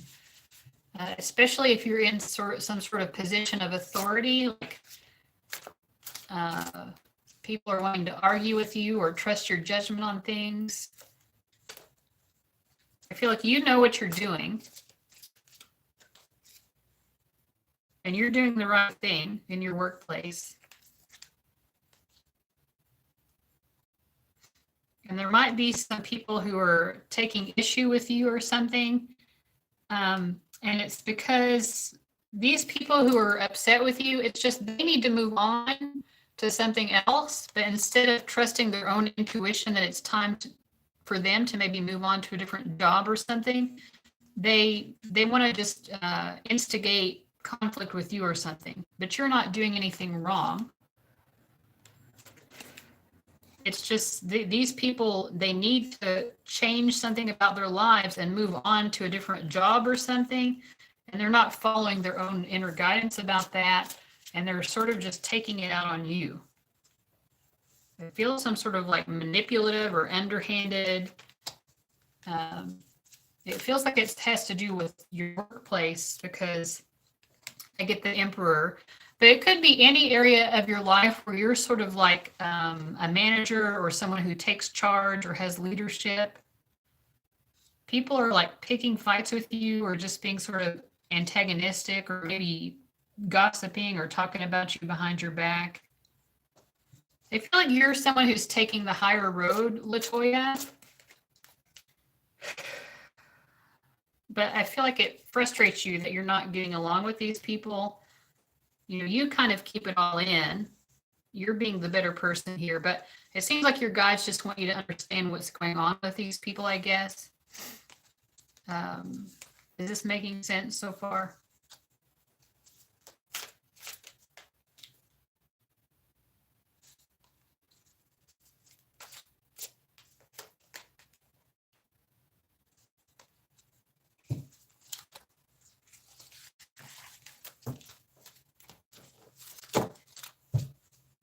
Thank you very much, Emily.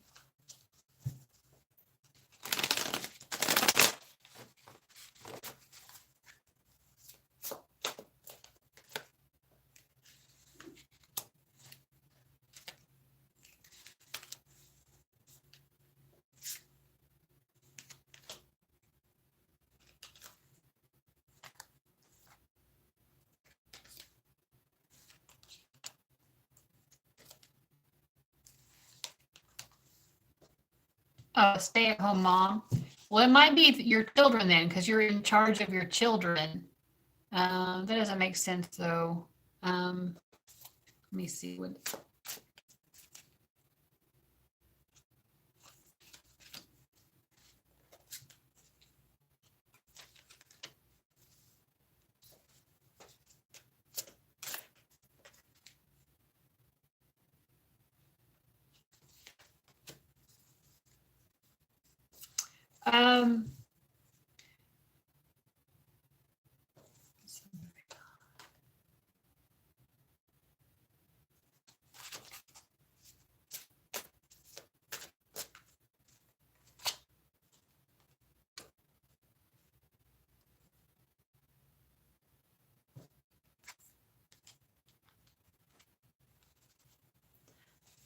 Okay, it might be your children, like your children maybe are instigating or like being cranky with you or something. And it's sort of like maybe you're doubting that you're doing the right thing because of that. And whatever it is, you're being, your guides want you to know that you are doing the right thing.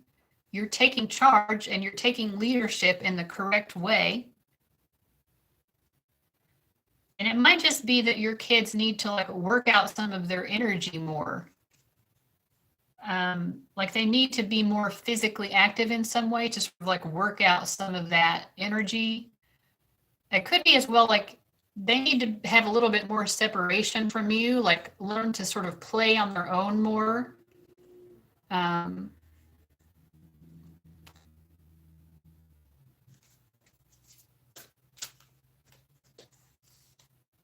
I also feel like even though you're a stay-at-home mom, like they're saying that you need to take time for yourself to do things like hobbies or interests or things like that that you like to do. So it can't always be about your kids all the time.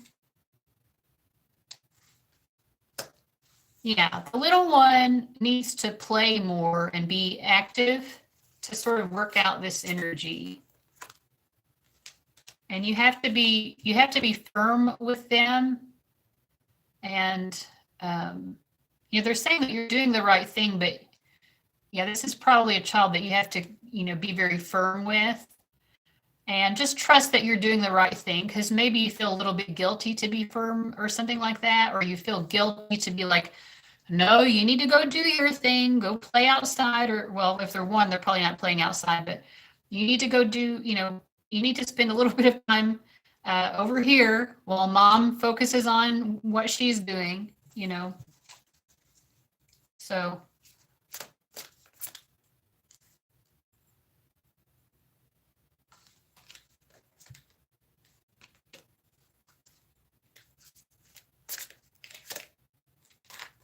yeah, I do feel like there is something that your guides want you to be doing for yourself that kind of gives you a sense of fulfillment and purpose outside of being a mom. And of course, being a mom is very fulfilling and it is a life purpose. To be a mother is a life purpose as well. But there's something also that you are very skilled at or talented at that you need to do for yourself. Okay. Yeah, and even though the 6-year-old is autistic, um, he or she still has to learn how to be, more independent, so that you can also have your time to yourself. I also feel like you're having some sort of fear about your relationship life. So if you're in a relationship, then it's fear about that. If not, I feel like you're afraid that you're never going to find that relationship. It's either like you keep waiting around for your current partner to sort of like bring things up to a more like a feeling of greater security and commitment, or you're afraid of that security or commitment. You just have fears about being able to maintain or obtain security and commitment in your romantic life.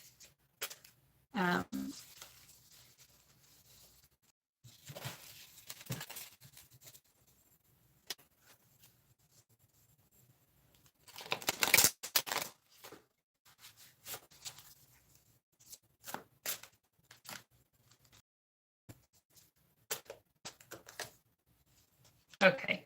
Our relationship, because that's going to message better, Latoya.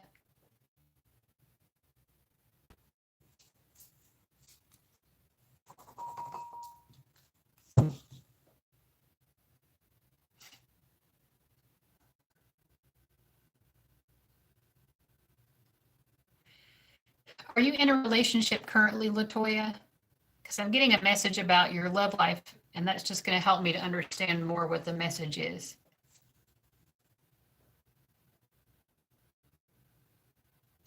Okay. All right. And okay, so I feel like your guides are saying you have a lot of fears that you're never going to find that person that you're going to settle down with and have that kind of like long-term, let's grow old together type of commitment with. You definitely are having worries about this. That's what I'm picking up on. And they're kind of saying it's sort of similar to how you're interacting with your children in a way. When you are in a relationship, you have to be more firm with your romantic partner about what you expect. And especially when it comes to like taking on too much work, I feel like. And this might be in every relationship in your life, romantic, family, friends. Yeah. Like you have to be firm about your expectations and you have to say like, I'm not willing to take on so much of the work here. Like this is hard work. And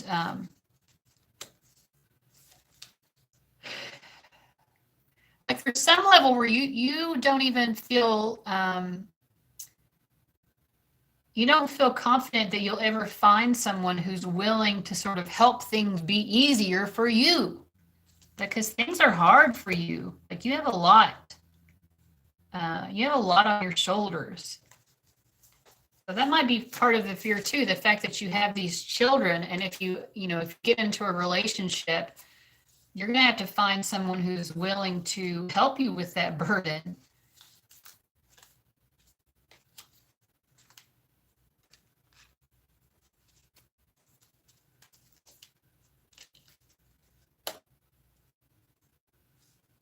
I'm also picking up on a pattern of like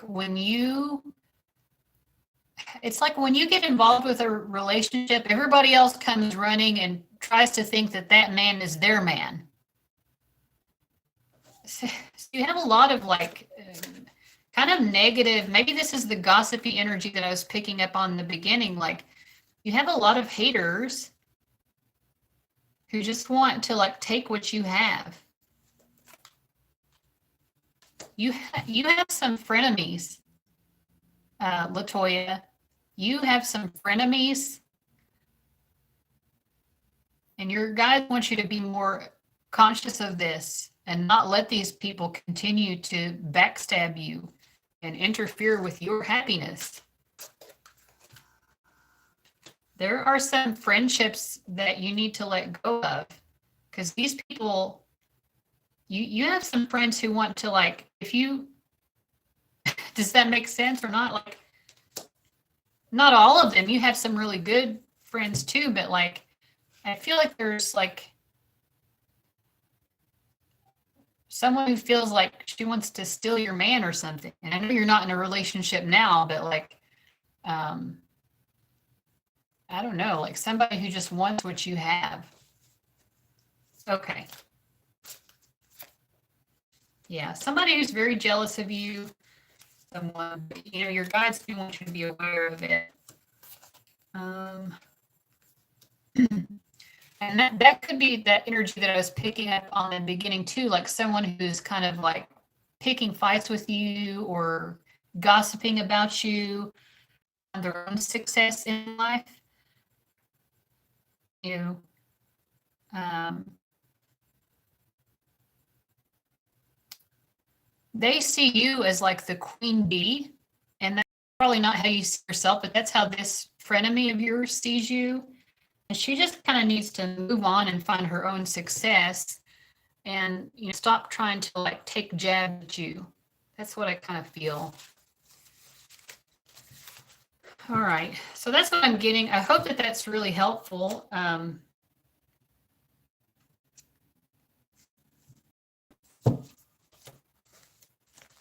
you had any specific question, I'm going to move on, Latoya.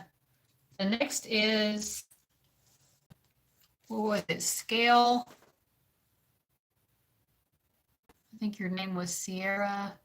Oh, the Scale Intuition, are you still here? Scale Intuition. Can you trust JC?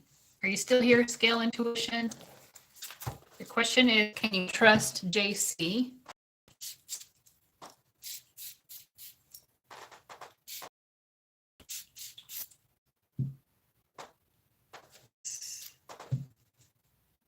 Okay, thank you so much. You're always so nice, Latoya. I really appreciate it.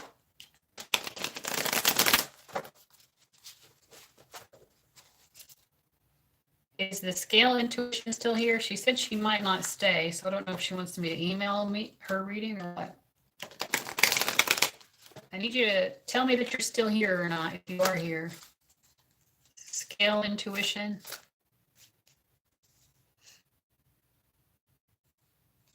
After her, we've got Benita and Stacey, and that's going to be all. Unless somebody made a donation, which I don't think they did.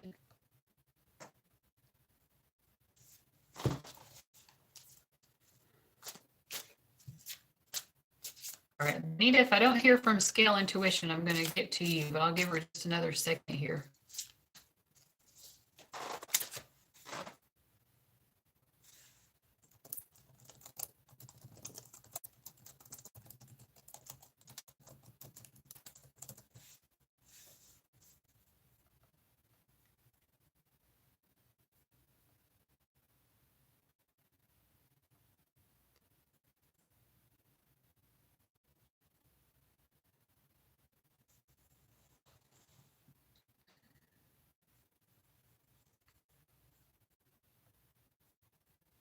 Okay, so you asked if you could trust JC.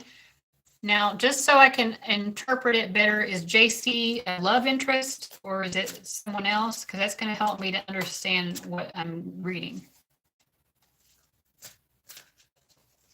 Is this a love interest? Is it a friend, a family member, a coworker? Who is this?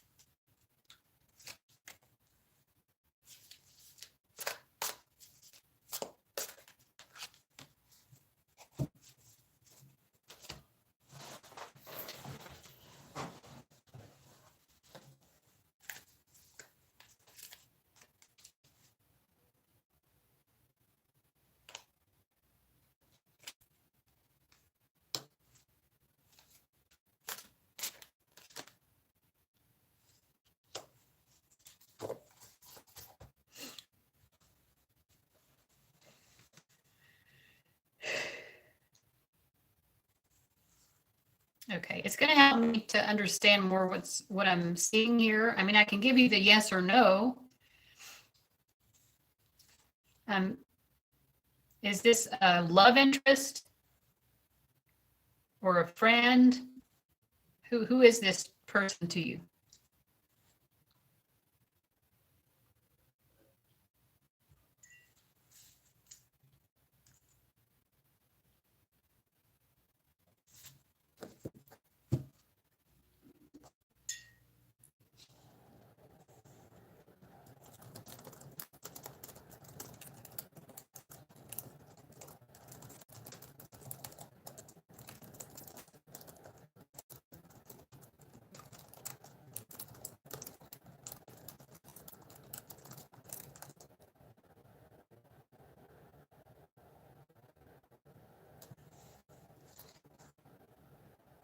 Okay. Okay, so the initial message of can you trust them is no, but it's a very nuanced answer. It's not a no because this person is being manipulative or they're up to no good. It's more of a no because I feel like this JC is, they're kind of looking to the future, probably in terms of career. And I think that they have some plans for themselves in terms of their career life and where they want to take their life that he might not be telling you about. And so at a certain level, you can't trust him because he's not telling you everything about his plans for the future.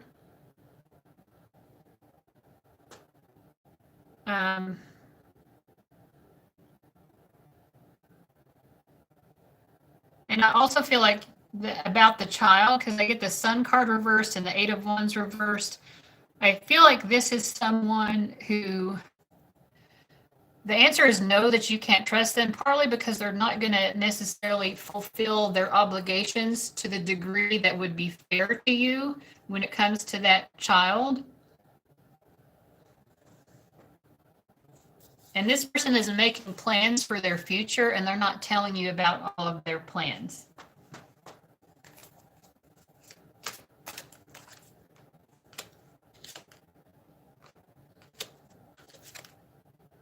Yeah.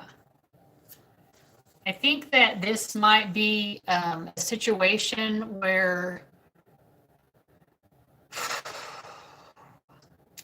I feel like JC does not want to meet you halfway, and it might be an issue where you have to like seek out legal proceedings in order to get him financially to be responsible. Like I feel like a little bit of a deadbeat dad energy. I'm sorry to say, and I hope that's not the case. I mean, I don't feel like he's a bad guy, but I do feel like he's not telling you everything about his plans for his life. And of course, if you have a child together, you're going to need to know what those plans are because you have this child to take care of together, and he has an equal responsibility to that. But I don't think that he's going to meet that responsibility. I do feel like ultimately everything is going to be okay. Like you're going to be okay.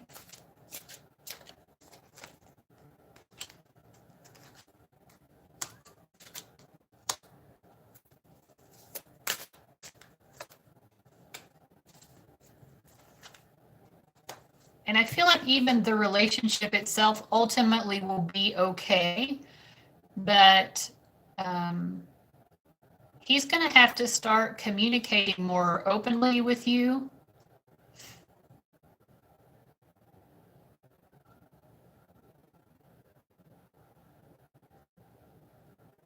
Yes, he is what?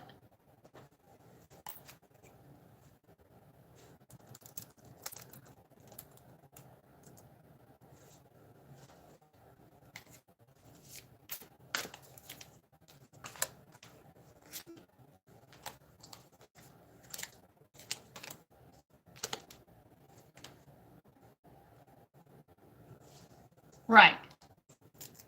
Oh, I'm so sorry.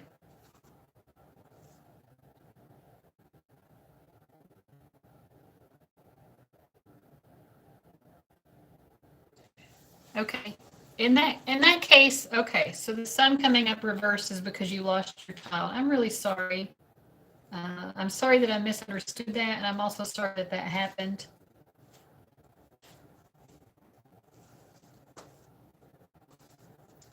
Okay. So this is why, like, it's easier for me to use my intuition to read. Like, I can't just pick up exactly what's going on with you, like the details. Sometimes I can. But it's a lot to use my intuition on to figure out that sun reversed here meant a child that wasn't born. I don't feel like, honestly, if he wants to try again to have a baby, I don't feel like that's the best thing to do. Um, I feel like I feel like the two of you need to use your energy right now to kind of work through any emotions that relate to losing that child.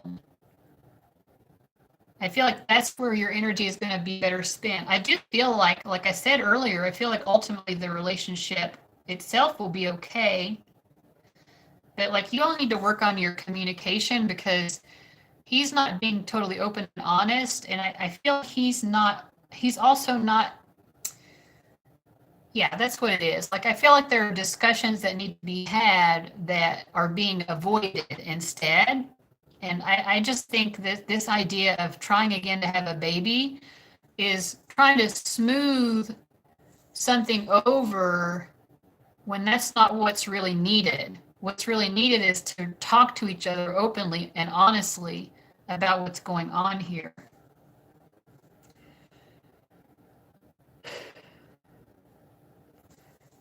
I also feel like, you know, there's an energy here as well of you maybe putting your own dream for yourself, your own personal goals and aspirations on the back burner in order to serve his interests well. So if he's going for a new job, there's something about that new job that I don't think he's telling you everything about. But beyond that, like there's a danger of you putting your own aspirations on the back burner for his interests. And I think that's something that a lot of women do, but I definitely see it here that you are being guided not to give up on your own dreams and aspirations and fulfilling your own life purpose, your own career aspirations, or whatever it is that you're wanting to do with your life. Don't give up that just for him. Let me see what else. What else?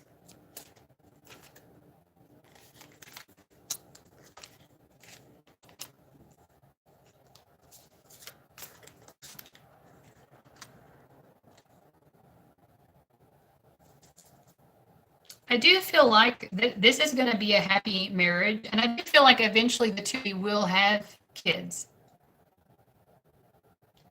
Yeah, and I feel like eventually you will have that, but it's sort of like you need to focus on what's more important in the moment, which is not rushing into having a kid.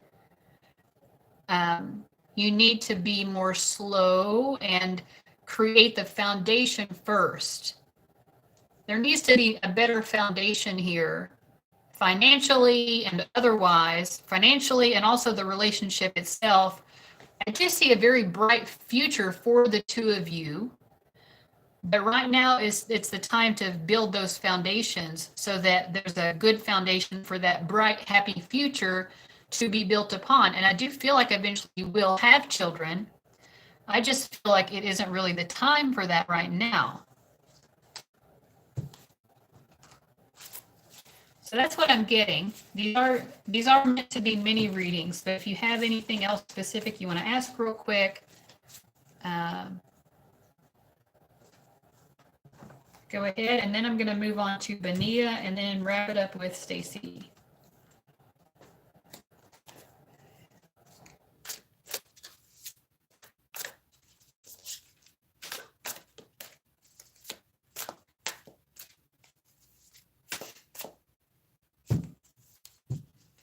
Yeah, he needs to focus on the career first and not the baby making. Just the foundation needs to be stronger. Yes, so don't do that. I mean, accept yourself, don't judge yourself, but yeah, definitely don't put your own dreams aside. So yeah, your guides are congratulating you on recognizing that you might have been doing that, and they're glad that you're not going to do it any longer.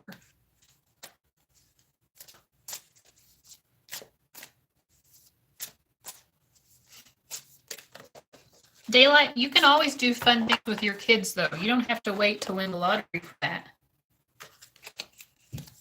You know, and energetically going ahead and doing the fun things get you more into the alignment of that fun prosperity because you realize you already have fun prosperity. Okay, so Benita, are you here? I am so thankful for you for being patient. If you're still here, it is time for your reading, and then after that, we'll have Stacey. Okay. Your love life this year, will you meet someone new and being in a healthy relationship? Yes, scale intuition. I do see you in the future having kids together, and I feel like it's going to be a very happy relationship, probably a marriage. But yeah, I feel like you having a happy home together, scale intuition, just wrapping up what I was saying to her. Yes, I was seeing that you have kids.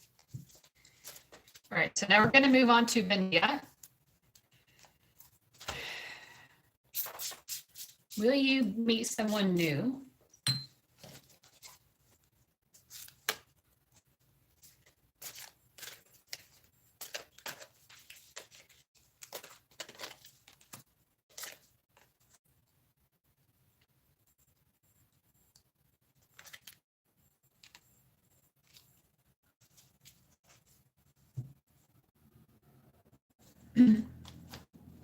Okay. Benita, yes, I do feel like you're going to meet someone new, and this is someone exciting. I feel like they're also very sexy.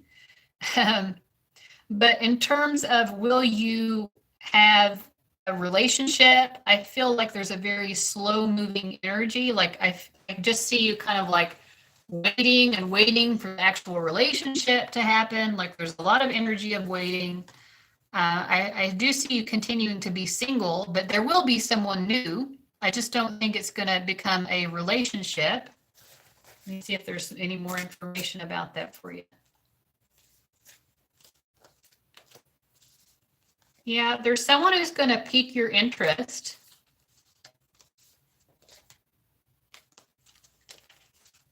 But I feel like at some point you're just going to get over it. So yes, there will be like a crush, someone who's exciting, and you'll be having those crushy feelings.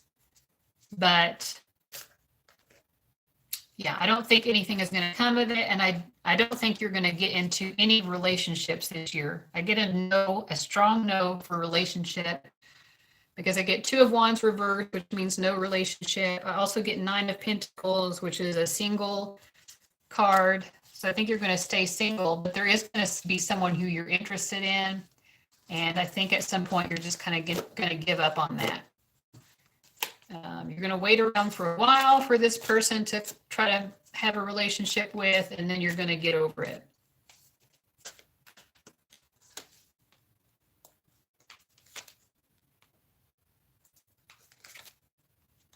Yeah, that's what I see, Benita. Okay, so I've been reading for almost 4 hours. So unfortunately, there aren't going to be any more readings. I have one more left for Stacey. So Stacey, if you're out there, please type your question for me.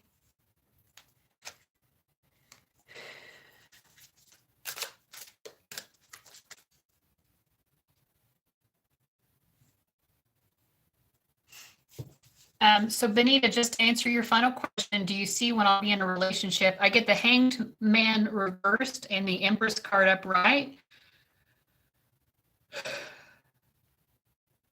So I feel like between 1 to 3 years from now. And I think it'll be a good relationship when it comes. But it's not going to be anything anytime soon. All right, Stacey, what do my guides tell me about the man I love? Does he still love me? I feel he is different. I'm confused. Okay. You're very welcome, Scale Intuition. You're also very welcome, Benita. Oh.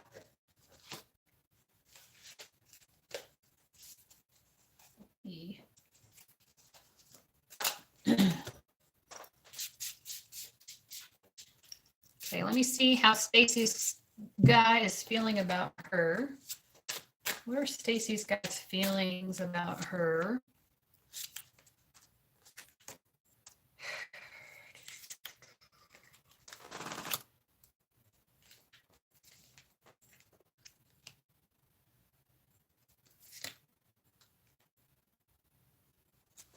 So I feel like your guy feels like the two of you are very different. And so it's hard to sort of balance things out and continue to move things forward because you both are very different in some way.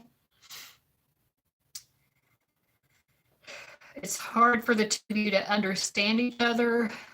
You view the world very differently. I think one of you is more practical and one of you is more emotional.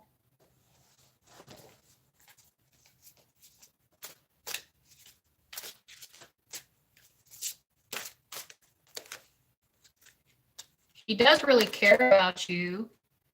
I think he does want things to continue to work. I also feel like he himself has trust issues. He feels like maybe you keep secrets from him or something.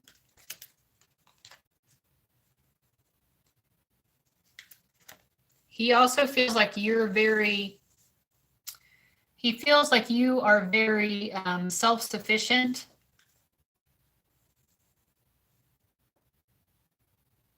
Thank you so much, Daylight Divine. So yeah, he cares about you. He wants more here.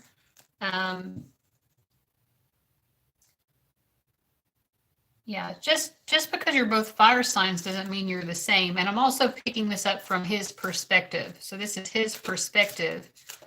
I mean, my ex-husband and I are both fire signs as well, but we have very different personalities. Again, this is from his perspective as well. So that's part of the issue too. Like, you know, the two of you have very different ways of viewing things. And anyway, I'm just saying, like, for him, he feels like that makes it more difficult. But does he have an interest in things continuing? Yes. He wants things to work out.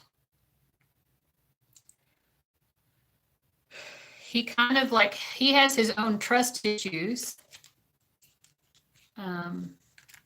He kind of feels like you don't need him. Let me see what else I get here.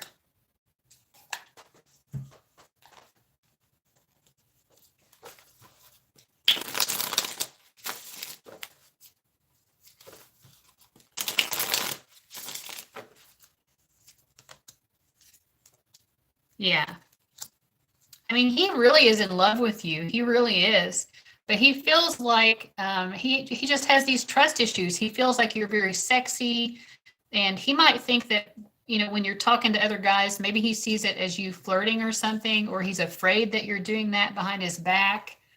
And that, I feel like that's just something within him. Like he has his own fears and insecurities. But does he love you? Yeah. We get King of Cups and Two of Cups. He loves you very much. What does she need to know or understand?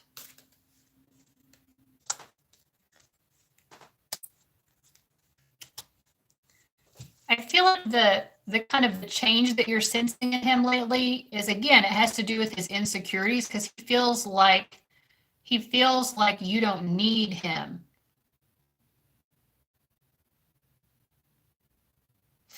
He just feels like you're so independent, and that really hits his insecurities in a way. Picking up on like a different energy from him, that's it. Because he's like, well, how is this going to work? I love her, but she doesn't really need me. And this is someone who feels like his security in a romantic relationship depends on someone sort of needing him. I feel like he's someone who prefers the more like traditional gender dynamics a little bit of like being the breadwinner and having a woman needing to rely on him. And you just don't really, he's seeing, again, this is his perspective, as something that people don't understand a lot. Someone's perspective may not be correct, but that's their perspective. And so he just feels like you don't need him, and that makes him feel insecure. So that makes him worry And that sort of is slowing down the energy a little bit. Yeah, he, I don't know. You said you're a fire sign, like that fiery energy of you, like, even though he's a fire sign as well, like, oh my, it really scares him a little bit, because he knows, like, you could attract some other guy so easily.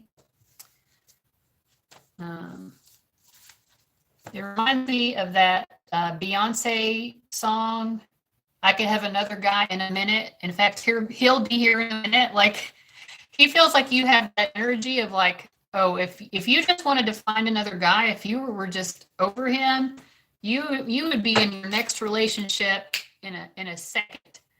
And that scares him. So, but yeah, he really loves you. He genuinely loves you very much. So I feel like this is just a moment of the two of you really balancing out. And, if you can continue to work through it and trust and have faith, I actually feel like the relationship is going to become stronger. So just understand that this is a moment. It's just a moment. It has to do with his own fears. So you getting into your fears doesn't necessarily help that. It's just recognizing that that's where he's coming from. He doesn't want to lose you. He feels like he easily could lose you. Well, you're very welcome, Hayley. That's nice to hear. To me, that shows that you have a very strong soul connection, that you could pick up his energy like that. And forgiveness and love. Forgiveness is always so beautiful. It's so difficult. All right. So guys, I am so glad to have had this moment with you this evening. And, I had to raise my prices recently just because I don't have a lot of energy at the moment, and I had to conserve my energy. And so I'm glad that I was able to give you all a free or a low cost option to get a reading. I enjoy being able to do this. This is me living out my life purpose. And I really appreciate how patient you all have been. I appreciate how helpful. I appreciate all of the kind wishes from all of you for this hiatus that's about to begin. I am going to put out one more pick a card, I think, before I go on hiatus, and then another more kind of like spiritual wisdom video, which is just me talking about love and existence, and all of that good stuff. I love you guys. Thank you so much. I'll miss you all as well. But I'm also excited to see what this time holds for me. So thank you all so much. I hate to hit the end button, but I'm going to have to do it. Again, you'll get a little bit more from me, a little bit more content from me coming out this week. And then starting February 1st, I'll be on hiatus from my channel for 2 months. You can still purchase a reading from me if you want. I'll also be on keen.com in the meantime, as well as if you want to purchase a video reading from my website. So I wish I could have gotten to everybody. That obviously is not humanly possible. And so I appreciate you all being very understanding about that. So much love and light to you. Mwah. I'll see you later. Blessings to all of you as well. Thank you so much, guys. Bye-bye.